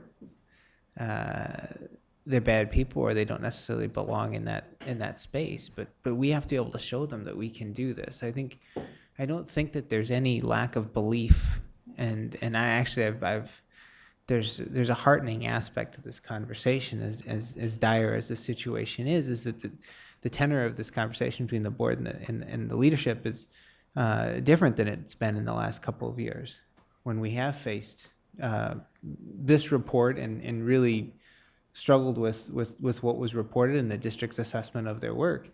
I think this is the kind of the idea of what we have as a board superintendent team, and I feel like this is more of a team talking right now, and part of that team is challenging you all, and I'm sitting here struggling with whether we are compliant with this policy. We are not closing gaps in performance between our males of color and our other students. I mean, we've done it in some respects, but not with the majority. It's challenging to suggest that our males of color are at least our African American males are demonstrating proficiency in literacy or math per the data that we're looking at. That doesn't mean that good work's not being done, or that I don't think that we don't have faith in you. And I don't hear anything to that regard. I think we have faith in your belief, and I think we have trust in the work that you've put in, and the ambition, especially the ambition that you all have to do this work and to do it right. But that's the rub here for me is whether we're whether in this academic year if we have met the expectation.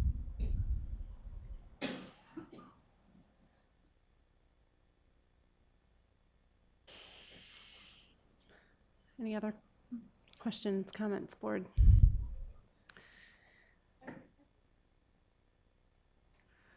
So remind me, Cindy, and maybe we haven't progressed to this point, but typically we get the Males of Color monitoring report in two parts. So as we move to our new goals, and we have the progress measures, what will be the new frequency of reporting and information? Because I know that in the past we have had opportunities to get interim reports and updates as we deemed appropriate based on information and data that's been presented in monitoring reports. So we can ask for an interim update. We can ask for a variety of things. What I don't want to do is to confuse our new normal with the progress measures and how that information will be reported with requesting a higher level of frequency around this particular report. So can you help clarify that before I go someplace that maybe I shouldn't? You remember what, we just approved a report schedule on our consent agenda. Quarterly, So quarterly is our, for each of the three. for each For of the each of the three? Yeah, Okay, all right. thank you. I was trying to find it. I'm looking Evan? at it right now, though. Yeah, which meeting was that? Did we do that? Was that last? Oh, I can't. I just looked it up in the library, but Oh, gotcha. we get three reports on each of the four goals. Is Okay. what's in next year's calendar. First report's December, January timeline, and then again like a year from now in our second June meeting, we'd get Right. the third report on all four Okay. of those goals. Okay. Yeah, black male algebra, the social emotional learning, black male third grade reading, and third grade reading overall. I thought we had a quarterly. Let me find that. Okay. Did I say that wrong? No, I was just trying to wrap my brain around when you said 4 goals, because we just approved 3 goals, so I was trying to figure out what the fourth one was. SEL, or Yeah. one My bad. Yeah, limitation. It's three- okay. three- It was just me trying to track what you were saying, Rob. So I'm not going to ask for what I was going to ask for. I'm just going to allow the process to run its course. But I do think that at some point, depending upon where we are as the year progresses, that I may have another request. Okay. So I'll just leave it as is for now. Yeah. But I do think that enough said. Okay. Ms. Langford? Just about us moving into this Actually, new. sorry, I just want to correct something. I realized that what you passed the calendar had an error on my part, and the fourth report says 3, even though it's supposed to say 4. So there are 4 reports in there. I apologize. Okay. So That was a typo we'll get that a somehow I overlooked. edited version then. Cool. Okay. Just a final thought about as the board transitions to our new goals and monitoring, I just want to lift it up that I think while we need to be very focused in our role, and I'm very excited about the work that we've done to solidify our goals and the monitoring that we're going to be doing around them, I do think if we're serious about incorporating community voice, while we have a role, so does our community, right? And we have a lot of different organizations and people who are doing work around Black and brown students in our district.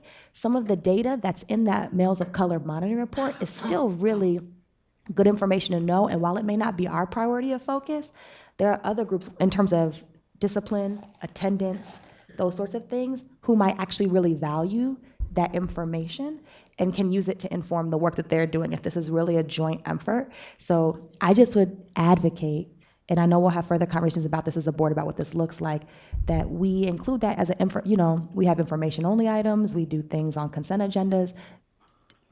I know that organizations can request information from the district, but I think that's just a really unique platform we have to give a very bird's eye view about how our Black students are doing, how our brown students are doing. That might be useful to the community as well, outside of our scope of focus. Sure, and yeah, and I think those are definitely points to consider as we have that conversation and understand where we want our focus and our staff's focus to be. I just had maybe two more things. You mentioned not being able to share Flex Academy data. I understand that time is limited, but hopefully that's something that can be shared with the board outside of this. I'm aware of the progress that they've made from our community partners meeting recently and various things like that. I think the board would, that would be something to share with the board outside of this. And then just another, if the board would indulge a request for information around the expulsion, the deferred expulsion data. I guess that's something that I wouldn't mind seeing in a memo at some point, data on expulsion recommendations, the reasons, demographics, and those types of things. I know that we've been working that deferred expulsion plan, but I think just understanding still how that's working, how that process is working, what's happening with those students, what their expulsion reason recommendation was for, those types of things would be helpful. If the board, I think I see consensus on that. Thank you. Anything else? Okay.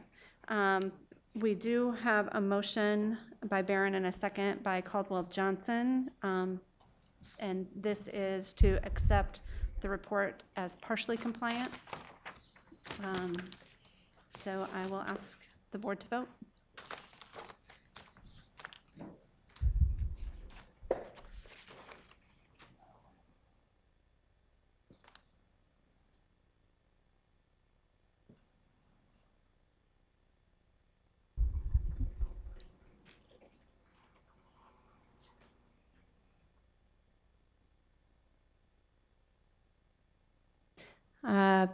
Motion is, the vote is denied with 2 yes, 5 no. Thank you.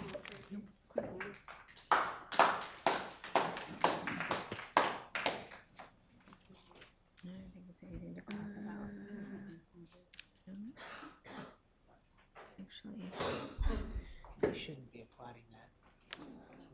Applauding that. I don't think, I didn't think it was. There's nothing good there. Okay. Sorry, I needed to mark that for Sharon. Huh? Let me get back on.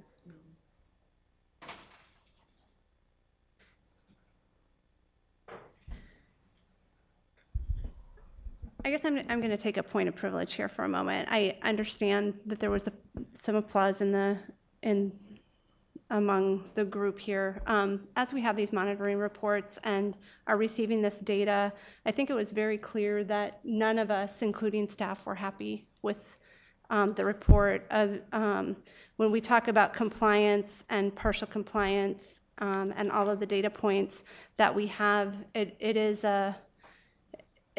there's a lot of information there. The fact that we deny that the report was ultimately denied isn't necessarily a win for anybody. So I think we heard a lot of team talk up here, and we need to be supportive and continue to be supportive of the efforts. And at times, those efforts are going to fail. And the fact that there is a board up here working to make a difference and put policies in place to help improve those outcomes and to become really student-focused, student outcome focused, and that there is a team of staff who are really working with those goals and trying to put together goal progress measures and trying to put the work in to make things happen for our students. I think that's what needs to be applauded. So I hope everyone will take that into consideration. Thank you. Well said. Thank you. Next item on our agenda is item F6, Monitoring Report Preschool Part 2. May I have a motion and a second to accept this report as compliant with Student Expectations Policy 4.11E? We have a second? Thank you. And we have a presentation, and I will have Dr. Ahart introduce and report our presenters. This is the third Part 2 report tonight, which is our preschool report. And I welcome back to the table Susie Tallman, our Executive Director of Elementary Programs, and our Director of Preschool Programming, Susie Guest. Yes, so we're here tonight for Part 2 of the Early Childhood Board Report. Now that we have our end-of-the-year data, we're going to share our progress toward meeting our goals this year. So just a reminder, our key performance indicators, we're looking at, student readiness in regard to literacy, math, and social emotional development, as well as how parents are engaged at the preschool level. Gold is our assessment that we give 3 times throughout the year, in the fall, winter, and spring. We have 3 checkpoints, and we will share with you our progress from fall to winter and from winter to spring. So as you can see, from fall to winter and winter to spring, we made some gains as far as progress in each of those areas. And the data is pretty consistent. We usually see larger gains when we're going from fall to winter than we do from spring, or from winter to spring. So we've typically seen that from year to year. For our social emotional goal, we actually we made a 53% gain from the beginning of the year to the end, and we ended at 87, meeting the needs of 87% of students. For literacy, we increased by 71%, and in the end, we met the needs of 85% of our students. And for math, I'm going to back up for just a minute. So that was a 2% increase from last year in regard to our literacy goal. I think last year we were at 83%, this year 85%.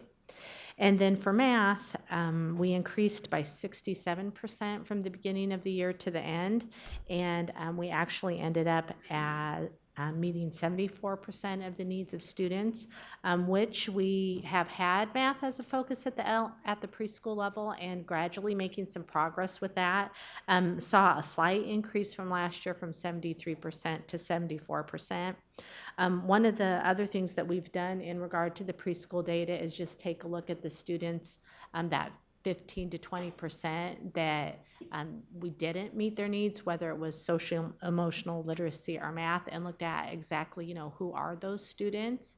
And out of that, 80% of them are students that are already identified as having academic needs or behavior needs and receive services through our special education program.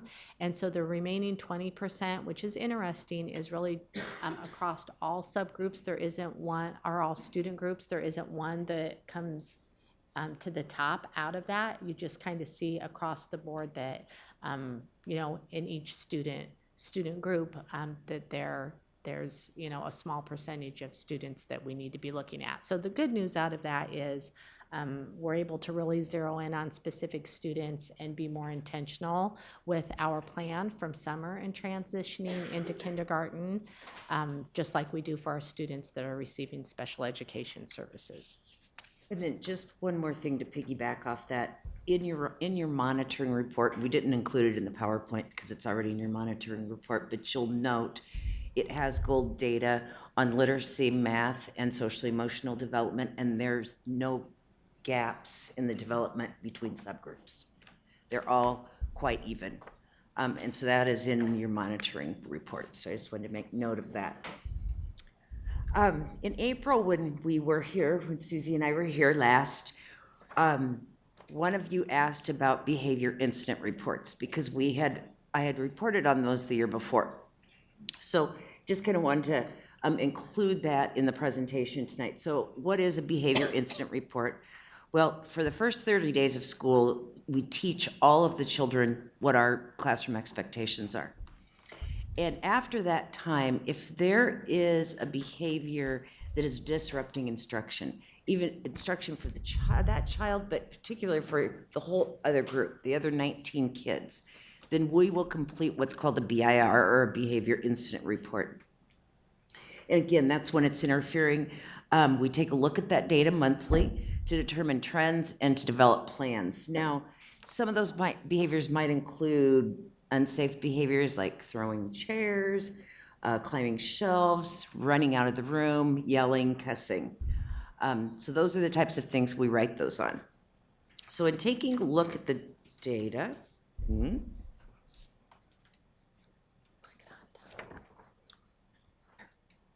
okay, well, I did the last ones, but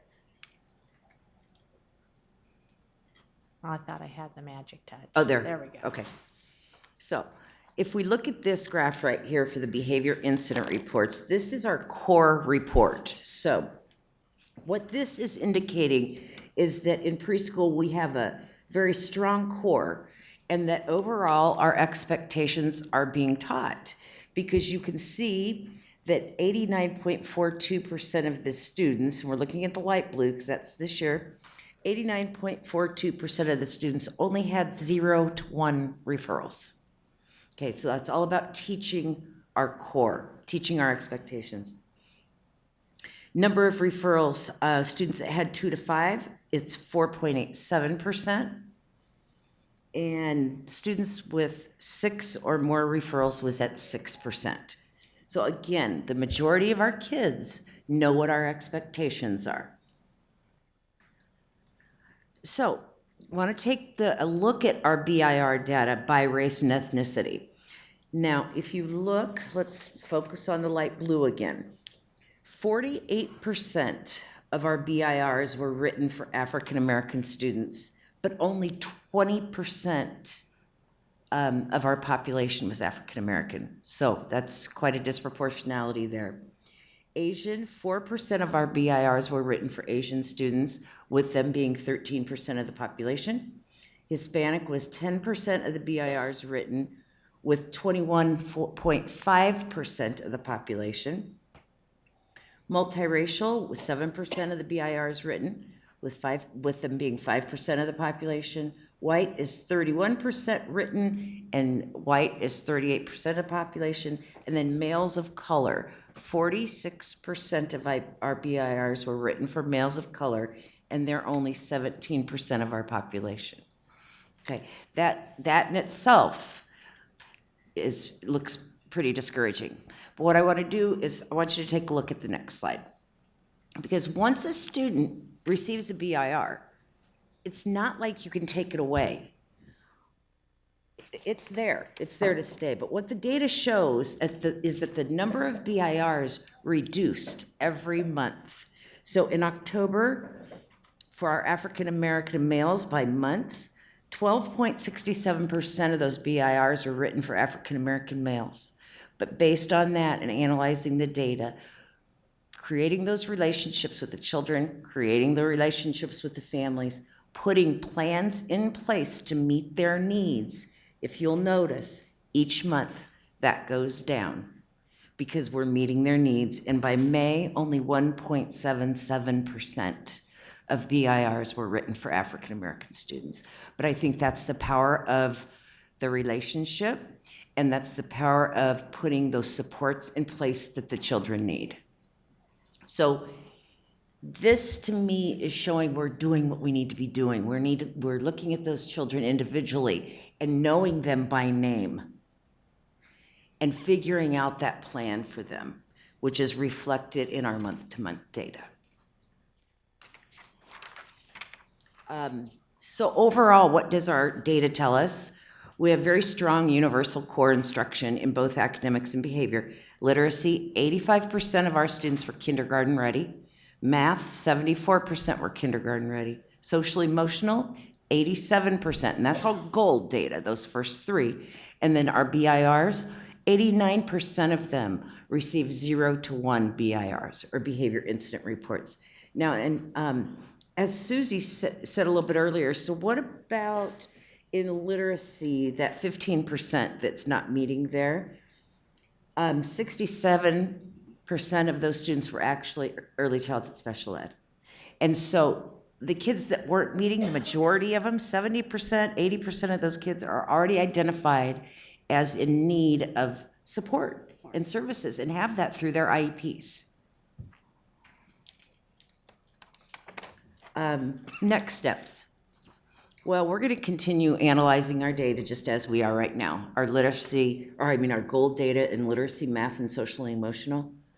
We're going to continue to look at the FastBridge literacy and FastBridge math, which I included that in the monitoring report as well, which shows how our preschoolers do compared to those that don't have preschool. We're going to continue to look at our data site by site and classrooms and by subgroups. For example, this last fall, each teacher received their FAST and MAP data. For the kids that were in their preschoolers, we gave them the data on how these kids do. How did your kiddos do? We're going to continue with that. Then with a focus on coaching. Also in our next steps, we're gonna, I think it was Matt that mentioned, the most powerful part of PD is monitoring for that implementation. And last time in April, I provided you with our sweeps data, where we actually went in and did observations after our PD. And that PD was focusing on those strategies, those best practice strategies that Matt was talking about earlier too. And we're gonna continue doing that. Our data indicates that we really need to focus on previewing new content and helping students process content. And even though early childhood department is not a school for rigor, we still implement all of these best practice strategies. And when Matt was talking about teaming, it just came to mind because we're starting this early in preschool. Let me give you an example. We did a sweep in one of our preschool classrooms, and the teacher had intentionally paired the kids up, and they were each given the pair a nonfiction book on an animal. The kids had to go together and figure out, based on the pictures, basically, what was that animal's habitat as a team, and solve that problem, then present it to the group. So we're even doing that as young as 4 years old. And it's a very, very powerful strategy that they're doing in elementary, and that we're trying to do the same things in preschool. Another one, just briefly, because it was so darn cute, is they gave kids plastic cups, just like yours, and it was like, who can build the highest tower? Well, you put kids in groups of 2. It was phenomenal listening to them talk. And there was one group that actually made a base for it. And it was all through coaching of the teacher, but they figured it out how to get their tower as high as they could. So we're also pretty involved in the PLC process, and that's through Solution Tree. We've sent probably 30 teachers through Solution Tree training already. We have another 10 going next week. We brought in a Solution Tree trainer in January, and we're sending another group of probably 15 in the fall. Solution Tree is where we really look at that PLC process and take a look.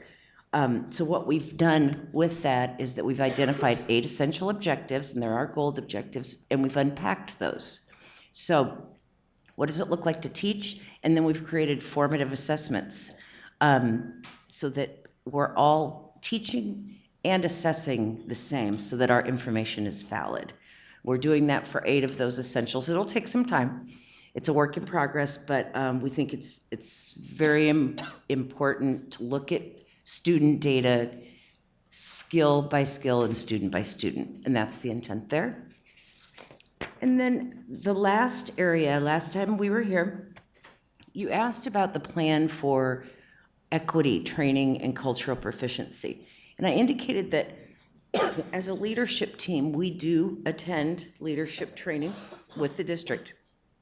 But the teachers were feeling kind of stuck because we've passed all the information we can, and we were feeling a little stuck. So what our plan is, Dr. Spikes, who is from the University of North Carolina, he was formerly at Iowa State, Dr. Swalwell from University or from ISU, they're going to be helping us facilitate PD with our staff, focusing on department-wide PD, really focusing on implicit bias and anti-racist education at the early childhood level. And we're going to have Zoom meetings and mentorship with these two, and it's all going to be based on the Courageous Conversations About Race book by Glenn Singleton. So I wanted to report back to you with that, what our plan was for that. Any questions? I just have a comment. I like the way that you broke down the data, and although it wasn't the best, you can really see that it did get better. And I saw like a little spike in March, and I feel like Spring break? I know, it's spring break. I'm surprised that May didn't go up a teeny bit, just because that routine is so important, and building those relationships. And I can tell from this data that it's happening. So it's great. Ms. Caldwell-Johnson? Yeah, just a real quick question, and thank you. Good information, and I really do also appreciate the behavioral information. I think that informs so much of what we talked about just a bit ago. But I don't know that we've ever specifically asked for this information, but do we have the demographic breakdown for our preschool students relative to race? Yes, you asked for that Did I after ask- the last board meeting, Okay, so did you I send sent that? it on to Okay. Dr. Ahart. I do sort of vaguely remember getting that now. However, I do think that the other thing that, to me, is really important in this context really goes to our recruitment strategies for UPK. And I realize that demand always exceeds supply. But how are we identifying and recruiting, especially in those childcare deserts where we know a lot of our students of color live that don't necessarily have access? Are we doing any targeted sort of recruitment, outreach, et cetera, to hopefully get some of those kids into preschool? Yes. In fact, we are adding 2 more partners next fall, which will be an additional 40 students in our community. And then Janet Riggle, who is our enrollment specialist, she actually goes out to like Deer Ridge, the area by Vets Hospital, those apartment complexes, and also works with VNS. It's no longer called VNS. Every step. Right, because they have case managers that go into the homes, and so we try to get them signed up. The case managers all have our applications. Okay. So, additionally, Alma Haynes is our Hispanic interpreter, and she is advertising and doing interviews on both of the Hispanic radio stations. And then we communicate through the elementary schools as well. Right. Thank you. Ms. Langford?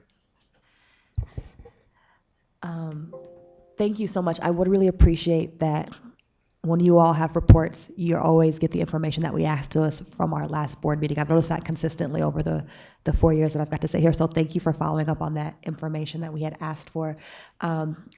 Just one question in regards to the data around race. I mean, obviously that was very alarming. It's very exciting to hear that your professional development plan is in place, because that's one piece of that for sure, right? When we see a disparity that large, we know there's something there has to be something structural going on. But I will say in my new role professionally, I get a chance to be in classrooms a lot more. And so I also know that our students are coming in need of a lot of emotional support and haven't learned how to self-regulate, and all of those things really do impact how students are learning. And so I'm wondering on the preschool level what it looks like in terms of what does your support for mental health look like in terms of behavior interventions? Is that a need? It's Or always mental a health? need. Sure. What does it look like right now? However, well, we're pretty fortunate because every one of our early childhood centers has a family support services team. Okay. And that's comprised of nurses, an MSW, Masters of Social Work, and then a family engagement specialist. Yes.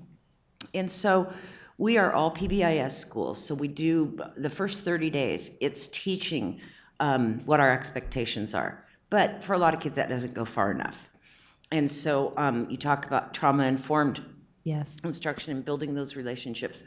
Our social workers are all trained in trauma-informed care. And so what they do is actually they do consults at the parent level, at the classroom level, and at the child level, creating plans. And that's where I say we put those plans in place. We meet with the parents, we put those plans in place, take a look at what is the root cause here, Yep. and put those plans in place and monitor those plans and take data. And that's where you saw those going down, the number of referrals going down. All of our social workers are funded through United Way, partially funded. They're also funded through ECI dollars. Okay. So none of our funding for our support services for our kids does not come out of the instructional funding. We have to kind of braid funds and come up with other dollars in order to provide those services to all of our kids. Yep. And that's one side of it, and then of course the other side of it is adults, and how do you continue to grow their capacity and support them so that they're better serving children. And so I think one of the key things that Susie and her team has done most recently is when she talks about looking at the data classroom by classroom, sometimes that tells a story as well, right? And so you can be far more intentional in the coaching and the support that you're providing, not just to students, but to staff as well, because sometimes that shows some gaps as well. Yeah, I was going to say I'm really excited and interested to see once you all start doing that work with Dr. Spike, if we see a decrease in some of those things sooner in the school year. So in addition to the relationship building that's happening, so thank you. Any other questions, board? Yes. So a couple quick things. The family engagement team is, Susie mentioned this, but I want to raise this up. So one of the boards that this board has a seat on is the Polk County Early Childhood Iowa Board. They provide over $200,000 in funding annually to support our family engagement teams, and do that year over year. And so I want to give credit where credit is due there. And their funding allows us to make sure that if a child is in one of our preschool centers, no matter what funding stream is paying for them to be there, that they receive the same level of service. And that's because certain dollars don't allow for supporting those positions. But Susie very wisely and honorably wants to make sure that there's no difference in the level or type of service that our 4-year-olds get when they're in our preschools. Second point, since your last time before us, you sent us data, reams of data that I loved because this is the stuff that really engages me. So there was a lot of interest in why students don't enroll in preschool and where they come from. And one of the things that struck me when I looked at it, and I just was thinking about it in the last presentation, and I haven't raised it up to anybody yet, but one of the one of the pieces that they provided to all of us, and this was sent to us, is if you go several sheets down, is looking at kindergarten enrollment data, and specifically African American. I think it's all African American students, and whether they attended preschool or not. And the data doesn't show a lot of variation except in a handful of buildings. And what's interesting about those handful of buildings where there's a large disproportionately large percentage of the African American students didn't get preschool is they're all in kind of the same central area. Follow along with me. King, Edmonds, Moulton, Monroe. At least a third of the African American males. In Edmonds, it was actually 81% of African American students. I don't think it was just males, did not have access to preschool when they entered kindergarten. I don't say that with any special purpose, but if we're going to tie lines or draw lines between the different things that we talk about, that's one of them, because that's a very concise geographic area, mainly the urban core, where a lot of African American students are not entering kindergarten with preschool, and we know preschool works. And my in the monitoring report, my old friend, the chart that breaks out fast data by preschool enrollment or not was right there. And again, 2/3 of kids that had preschool are ready to learn when they start kindergarten. Kids that didn't have preschool, whether it was our preschool, partner preschool, or private preschool, kids that didn't have it, 28.9% of them came in ready to learn. In September of their kindergarten year, when they're 5 years old, there's already a gap. And it's a pretty sizable gap. And it's a gap that we'll spend the next 13 years, not we, you guys, will spend the next 13 years trying to recover. And that's why it's so important to get more of our 4-year-olds into preschool. So the data that you sent us shows that about 3,000 DMPS kindergartners are enrolled every year, 1,500 of whom have had preschool that's our preschool, whether it is DMPS in one of our preschool centers, or it's a partner center like the two that Susie raised up that'll join next year. About 500 families reported that they had preschool with some other private provider that wasn't ours.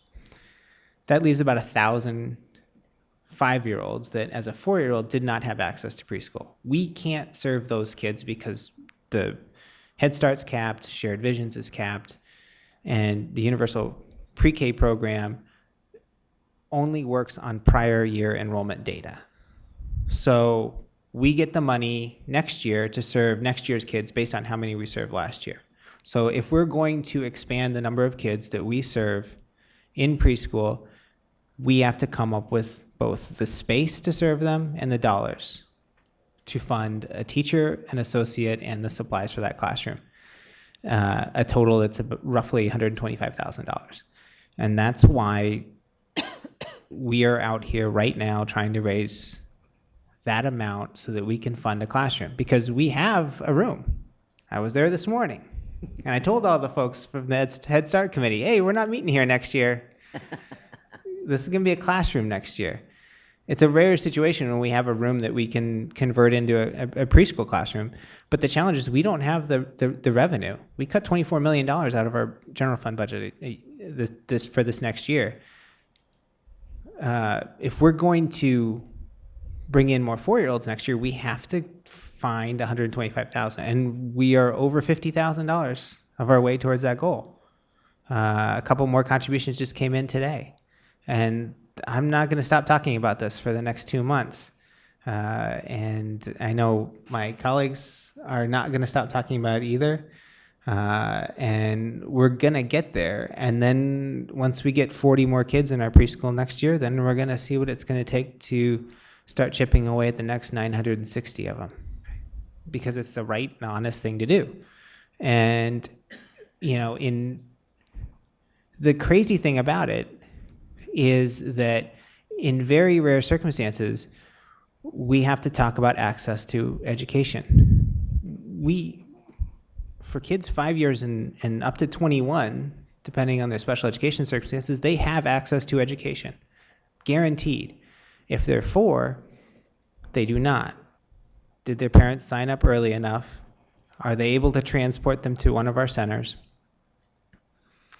In some cases, are they able to pay for a private provider if they can't get in with us? Mind you, at 4, their brain is still developing. And we know it works. So there couldn't be anything more abhorrent about this problem. But it's fixable. And it's gonna we're gonna take a step forward this summer, and we're gonna keep going at it because it's the right thing to do. So I did not mean to have a commercial here. So there's really 2 ways to make an effort in this regard. Both of them involve your hard-earned dollars, of course. But we have a page on our website, and the district currently has a column up that I wrote for the Register, featured on the Des Moines Schools webpage, and you can click straight from there to make a contribution. And it will go directly to that classroom and that teacher and that associate that will be teaching there. I swear they will get there in 2 months. Your dollars will go directly to teaching 40 4-year-olds next year. And if you can't, or if you don't want to give your $3,000, that $30,000, whatever it is, or $30, whatever we can give, you can mail a check also to the Des Moines Public Schools, 2323 Grand Avenue, Des Moines 50312. Just note Mitchell Early Learning Center or preschool, and we'll make sure it gets to the right place. Rob, if I may. Yeah. The donation isn't just going to educate 40 students this fall. It literally is making possible that classroom serving 40 students in perpetuity. Mm-hmm. So it's a gift that keeps on giving after the initial, just to call that out. It's sort of counterintuitive for people who aren't enmeshed in school finance like we are. You're exactly right. This telethon won't work if we don't have people setting me up to say things like that. Because that's the best thing about the state program. Oh, the worst thing is it's based on last year's enrollment. The best thing is that if we can get this one time, the state will cover this next year, and that classroom will still have 40 more kids in it, year over year over year over year. And those 40 more kids, those 40 more 4-year-olds will be ready for kindergarten the next year. And the process will turn over and over and over. Yeah. And then can I add to that, that we will have the ability next year to go from 4 days a week to 5 days a week. So we're increasing our contact time with students. So I don't know, add that to your. Nice. Any other comments, board? Thank you, Rob. Okay, we do have a motion and a second on the floor. Please vote. Thank you. Motion passes 7-0. Thank you. Thank you. For your Thank report. Thanks, Susie. Okay. Next item on the agenda is F7 Monitoring Report Algebra 1 Part 2. May I have a motion and a second to accept this report as compliant with student expectation policies 4.1 1D? So moved. Second. And we have a presentation, which I will also turn over to Dr. Ahart to introduce the report and our presenters. Okay, so this is the grand finale of the monitoring report. This is part 2, Algebra 1, part 2, and again, it's exciting that a lot of good work has gone into articulating a vision for mathematics and for really back mapping, not viewing this as a 9th grade challenge, but even a pre-K through 9th grade challenge. And so we have a good start on that. So it's really exciting to see what that will be translated into moving into next year with a more specific goal with more defined measures for success. So with that, I will turn it over to our leadership team here and let them get underway. Our target for 10 minutes per report. We're not meeting, but we'll see if we can make we'll the see mark. if we can make it this time. Sure. My name is Sarah Doherty. I'm the Director of Secondary Teaching and Learning. I'm here with Courtney Wallstrom, our Secondary Math Curriculum Coordinator, and Noelle Tickey, Executive Director of Teaching and Learning. And we'll start tonight with an overview of our key performance indicators. And here they are, showing just some a basic visual overview of the general direction this data has taken over the course of the year. This is representation of 3-year trend data. We recognize there are some anomalies in the year-to-year data sets, but we're looking at those trends over time in those MAP measures, and then looking at students successfully completing algebra with a C or higher, and we also look at failure rates. So those are our measures around those 3-year trends.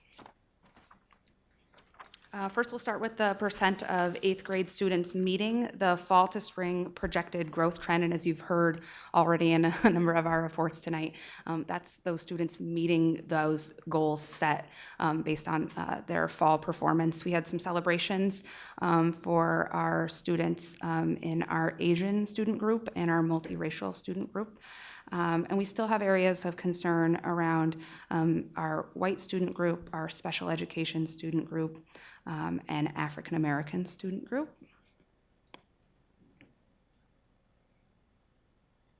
There it goes.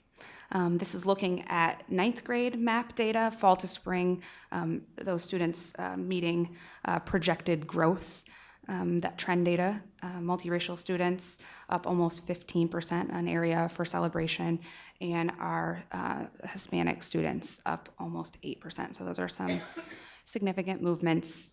Areas of concern continue to be our students in our African American student group, and ELL students showed a slight decrease. This is a percentage of students progressing or on track for that college and career readiness on the math map. And we saw some concerns in 8th grade, especially noting that special education student group making those dips, but we can attribute that to some, I think, improvements we've made in identifying appropriate placements for those students and coursework, and increasing our look at making sure that all kids are receiving on grade level access. And we also saw a great celebration there for our ELL students, 8.63% gains. Still those working on getting to a point where we're closing gaps, but moving toward it. We had some real celebrations for our 9th grade cohort, and that's also reflected in our grades that we saw as a result. So here are percent of students completing Algebra 1 with a C or higher by the end of 9th grade. We saw some real celebrations for our ELL students, and all student groups indeed increased the incidence of completing Algebra 1 successfully. Our area of concern is our African American student group. While they grew, they had the lowest rate of growth, and so it's an area for us to continue to try to understand and to focus our efforts around.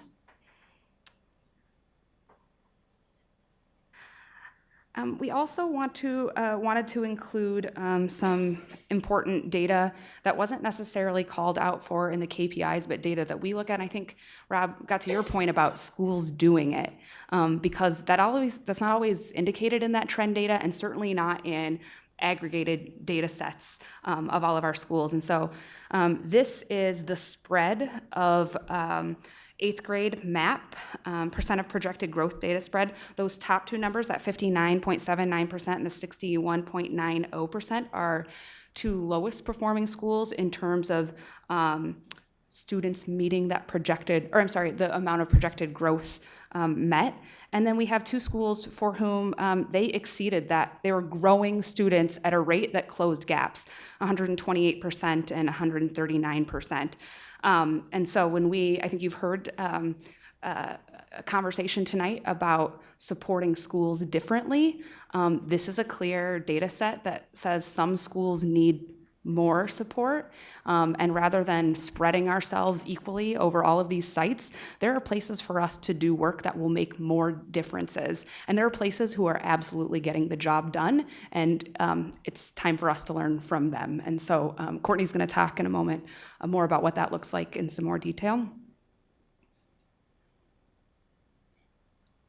There we go. And here is the 9th grade MAP percent of projected growth data spread. 16% of growth on one end, 125% of growth. That school is indeed closing gaps for students. And so it was just another important data point to provide, to paint a more complete picture than just those aggregated sets, and to help bring some context to our approach.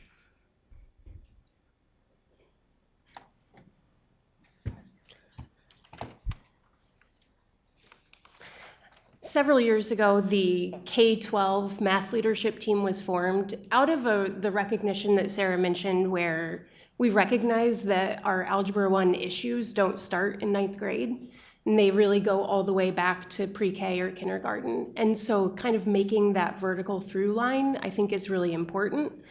What we've realized over the past year, though, is we jumped straight to the action piece, and we haven't really gone in and done the collaborative problem solving to get at the root cause. Like, what is really causing our woes in Algebra 1? And I think that that's been reiterated in other reports today, that that's really where we need to start launching into next year.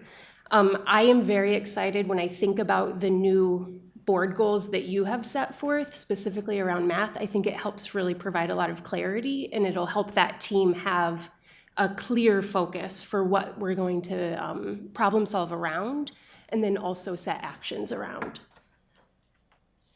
What we already have in place, and we had talked about this just a little bit in our first report, is a redesign of the Algebra 1 curriculum, and also a pilot of 6-8 materials for next year in some classrooms across the district, really focused on the shifts in the core, and you can see those there.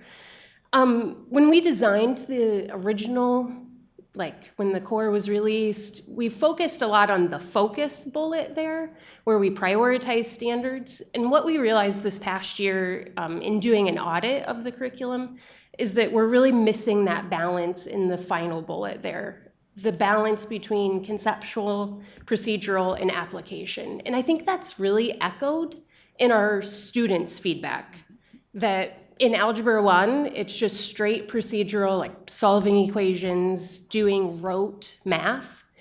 And I think that it provides a lot more opportunity for relevance and for students to engage in their own way when I'm asking them to like defend their strategy, or to critique someone else's reasoning, or to take a data set and apply it. That is going to provide a lot more opportunities for us to engage more students than just our math kids, or the kids who we have identified as our math kids. It kind of opens up the field, which I think is really exciting. A side note about this is we've been able to use an open educational resource for this curriculum redesign. And so what that means is we're spending very little on the actual materials, and instead we're able to invest in training teachers, which I think is really, really exciting. With any change, obviously we know that we're going to have to provide some implementation support, and that's where that math leadership team is going to have to determine what that ongoing monitoring will look like, so that we can make sure that we're making progress toward that board goal. As Sarah mentioned, when we look at those ranges, it's clear that we have to tier our supports to schools, that it can't just be whatever school calls me, that's where I go and provide math support. Clearly, we need more support in certain spaces than we do in others. And then the last one that I would mention is we have a new partnership with an Iowa State group, a grant that will be starting in August, that is really focused on specifically looking at student-centered, equity-based education and specifically how we can embed culturally inclusive practices in Algebra 1. And that's like, they're passionate about that, and clearly we are, and so I'm really excited to have their help coming alongside us with that. And with that, we'll open it up for questions.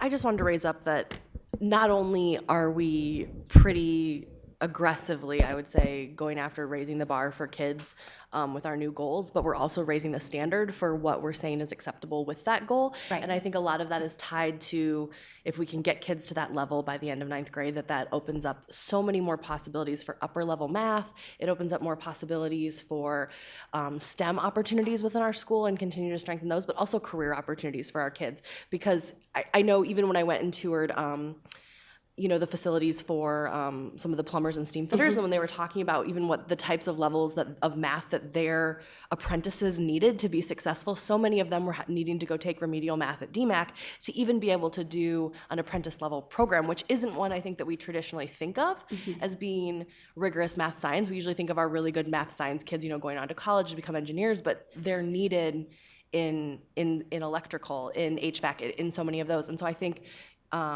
it's just really important, I think, for us to have that conversation around math, because I think sometimes that gets lost, that math is just a skill that you take to get into a program to be an engineer or just to get into college, where oftentimes it's a real world application that our kids need. So to have that real world application to the math component for kids, I think will also open up some career conversations and offer some hope, I think, for some of our kids too. Yeah, all kids are math kids. Yeah. Courtney? Yes, yes. Any other comments or questions? And I'm just gonna, since Kirsten brought up the new board goal, I'm gonna shoot these off every chance we get. We need to do that, and I think that's going to be part of the process. Is that these board goals and our progress toward them will be in sight in this boardroom at all times. But that math goal is that the percent of Black male students completing Algebra 1 with a B or higher by the end of grade 9 will increase from 17% to 35% by August 2023. So as Kirsten mentioned, the bar was raised from that C to B, and that was with a lot of staff input as well. I just want to raise that up too, because staff wanted that level raised as much as probably instigated us raising it, really. And can I add to that the B is so important, because when we think about what an A, B, or C means, it's sometimes arbitrary or about what our next steps are, but a B means those students have mastered a majority of grade level standards, and that is the bar that we want for all students. Yep. So that B represents learning, and we want it to. So thank you for reiterating that. Any other questions or comments? Okay, we have a motion and a second on the floor, so please vote.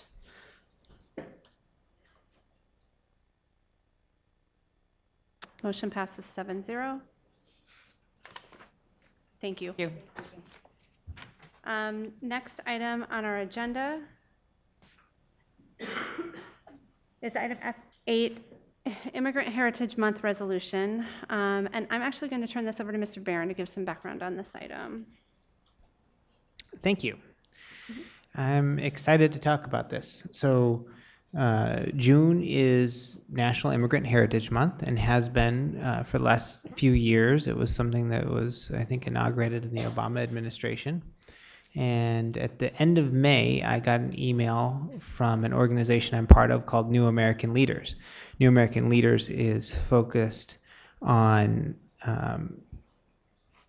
empowering, developing, and supporting a lot of first and second generation Americans who are running for and serving in elected office all across the country. And I don't fit into either one of those categories, but a lot of my work on the side is focused on empowering and educating Latinos in Iowa to run and serve their local communities. And so I've been engaged with NAL for a few years, and they shared a resolution drafted by another NAL member who's a state legislator in Georgia, marking Immigrant Heritage Month. And it just, made sense to me in a way that certain times resolutions aren't as significant as the real work. In our district, the contributions and impact that immigrants make, both as students in the classroom and as staff, are really significant and set us apart from the other districts in this state, I think, in a very meaningful way and in a way that we should be celebrating. So I talked to Cindy and I talked to Kirsten, and they were both very supportive of drafting our own resolution. And I appreciate Dr. Ahart and his team really taking the lead in making sure that we drafted something that was appropriate and to our population of students and staff and their parents, all of whom I think are contributing to Des Moines, Iowa. The other reason I wanted to push this tonight is because we're not a district that measures ourselves against other districts in Iowa. We're a district that measures ourselves against districts all over the country. And I think as we set ourselves apart from those other districts, we also need to tell our story that Iowa is not what folks on the coast necessarily think it to be. Mm-hmm. And rather we're a state that, Des Moines, I should say, is a district where 4,000 of our 33,000 kids were born in another country, and many more are children of parents who were born in another country. We speak over 100 languages in this district, and we have staff, not as many as I would want, but we have staff that mirror that diversity, and I want us to be known for that, and I don't want to miss a shot at not just raising up the individuals that are recognized by this resolution, but the entity itself, and those of us that are a part of this district should feel good about it, because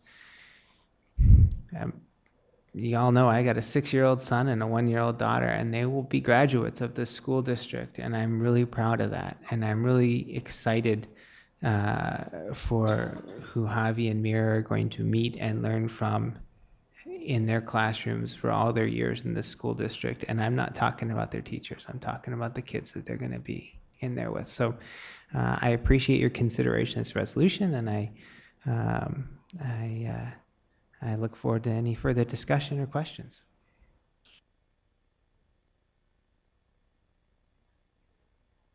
That we had this listed as a discussion / action item, so which is why I didn't ask for approval first, but I'm ready for a motion if the board is. So moved. Oh, sorry, Rob. No, second. Are there any other questions or comments? Thank you for bringing this to our attention, and I also echo the thanks to the staff for compiling a fitting resolution for our district as well. Okay, please vote. Okay, the resolution is approved 7-0. Thank you again. Next item on our agenda is a discussion item. It's F9 GP 1.1 policy revision, and this is for governing style and values. This was a revision suggested in the June 4th, 2019 quarterly board self-evaluation discussion. It addresses, you'll see the revision on your board docs. It addresses the idea that our self-monitoring and conduct goes beyond our regular board meetings by removing some language, and then also adds the student outcomes governance framework into our self-evaluation process. And this is something that the next board coaches will be assisting us with, and that we're already involved in. And the framework is also attached to the policy, or to this agenda item. And if you note pages 15 through 17 on that framework document, there are tools to assist in the process of quarterly self-monitoring as well. 15 to 17. Does anybody have any questions or thoughts on this policy revision? Any other suggestions?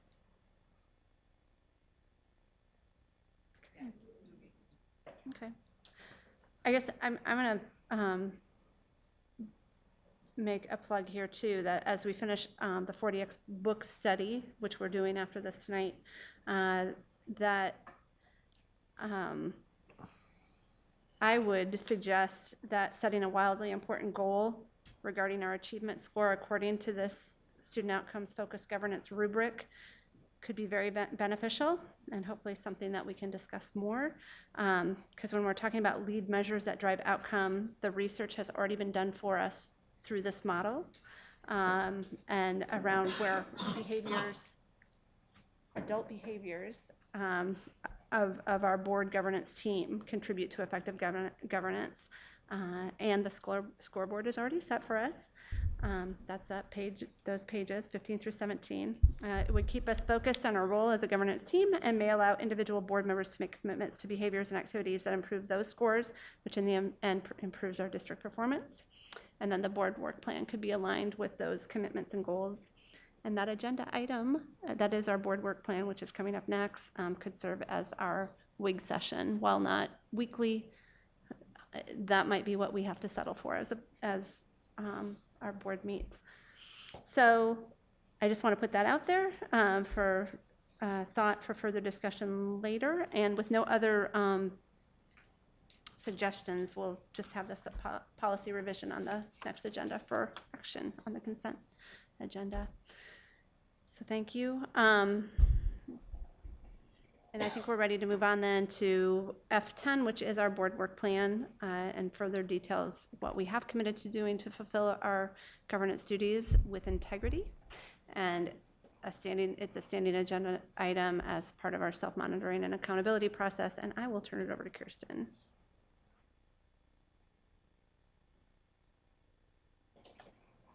I don't know why that microphone gets tricky the later the night goes on. So I think where we are at is in terms of updating is, Terry, do you have anything for us on the external monitoring? Do you have what you need back from folks, or? I don't believe, I didn't look at this before I came in today, and I sent it out before I went on vacation. I will go back and look. I don't know that I got responses from everyone.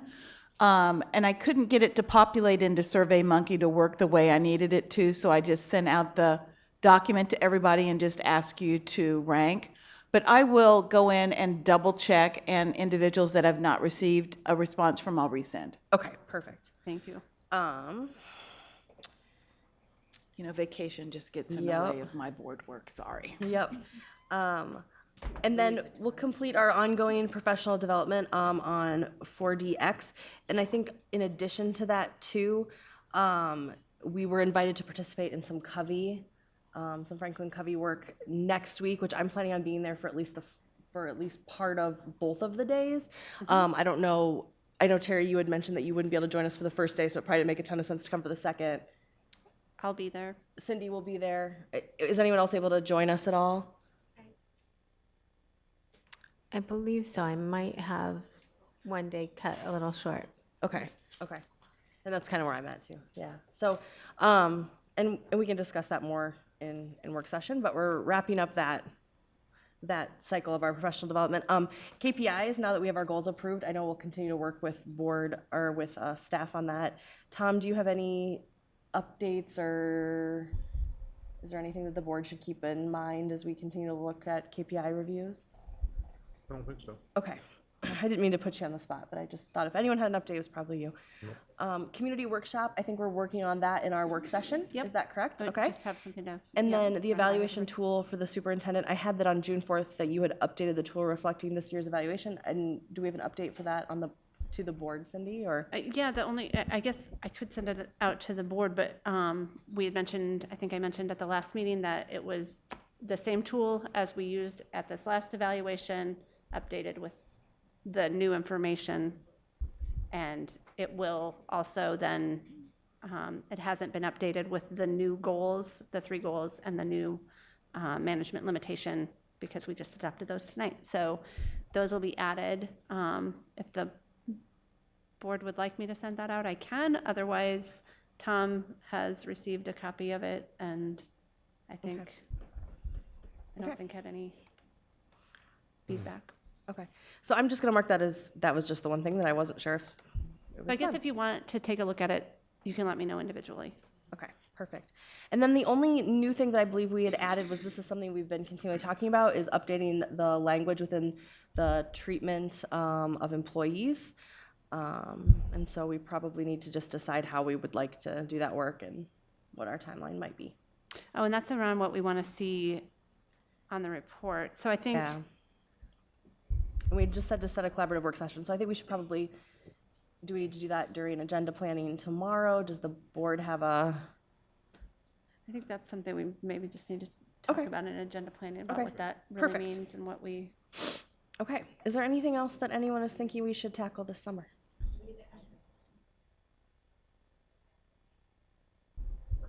Oh. I think, yeah, that's the expectation, yeah. Sorry. Can we get an update on the board position? Oh. At some point? Yeah, the board. Oh, yeah. Yeah, that'd be great. Okay.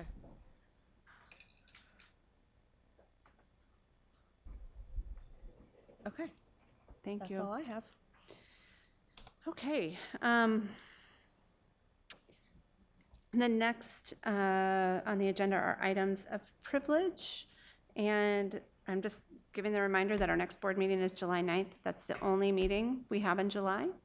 And then just a friendly reminder to the board about, kind of in relationship to our last agenda item and the comment about our governance duties and doing those with integrity. And I put this in my last memo, but I just want to remind everybody of our policy GP 1.7, director's individual responsibilities and preparation and participation for meetings, and the expectation around questions for agenda items and those being in by 8 a.m. To the superintendent or designee and the board chair no later than 8 a.m. the day before. And then reminding you too that doesn't, shouldn't be construed to limit a board member's ability to ask questions during the board meeting. So I just wanted to bring that to our attention again, because it's something that we've committed to, but perhaps the board hasn't fulfilled that commitment with integrity. And I didn't want to wait till the next quarterly evaluation to talk about that. So that's all I have. Do any other board members have comments? Ms. Delagardelle?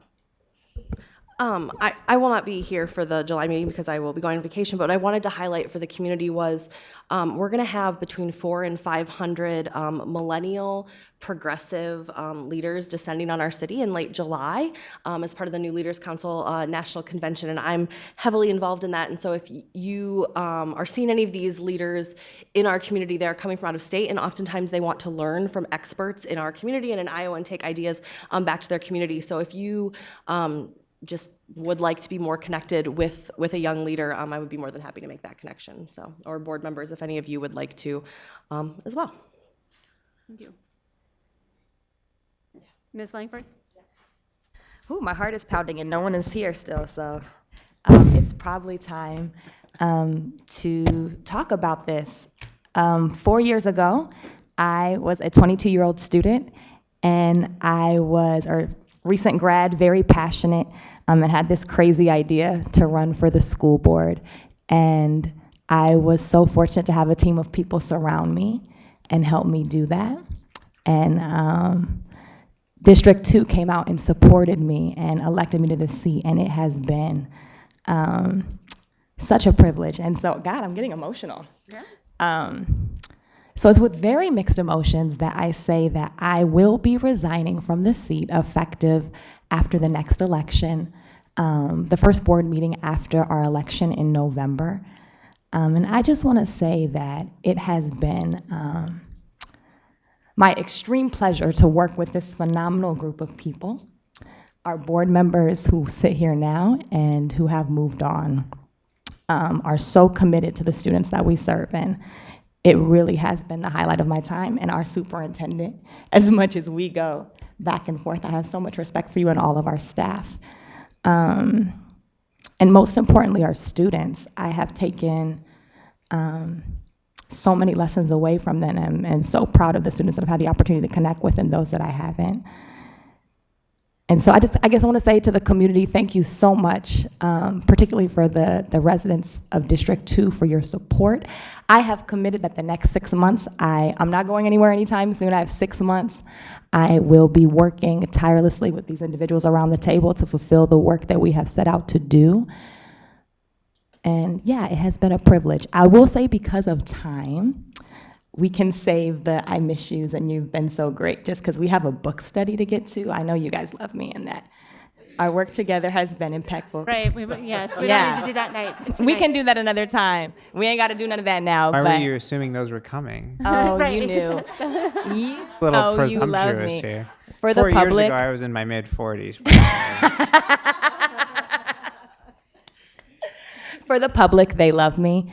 And yeah, so for those of you who are interested in running, we are looking for, the seat is open, and we need really passionate, engaged people who are going to advocate for our kids. So thank you very much. Thanks, Deanna, and I appreciate your making that announcement in this much in advance, so that people who might consider filling those last 2 years of your term have the opportunity to give some thought to that, and prior to the filing deadline, which comes up later in August, but it does take a lot of time to put those thoughts together to decide to run. So I appreciate you giving people time, and yeah, we will hold you accountable for the next 6 months to everything that, yes, exactly. Anybody else? Okay, I will turn it over to Dr. Ahart for the superintendent's report. Well, I don't have a whole lot. I guess I just want to share that our buildings right now are, if they're not being renovated or updated or receiving new construction, they are full of kids. I mean, there is so much going on. I was at Hoover today taking a class that was being taught by some of our staff on trauma-informed classrooms, and just the number of students that I had contact with because of all the stuff happening there, and that was just at one of our buildings. It also happens to be receiving a new roof this summer. So I just want to remind our community that while the school year is over and summer has started, and it's way different than it was years ago. This is a busy place throughout the summer, where we have dozens of meal sites and summer school programs and athletic programs happening throughout the summer. Preschool, Head Start starts up this week. It's a year-round gig, and I also just want to echo the remarks that many of our board members made this evening, in that it feels often as the school teams that we own every challenge that the community has, and if it involves a student-aged person, it's our problem to solve, and we can't solve everything. We need to do better. We need to own our part, and we also have to double down and actively engage the broader community to make sure that our little ones get everything that they need to reach their potential. And so I want to just recognize that our board understands that, appreciates that, and for the entire community,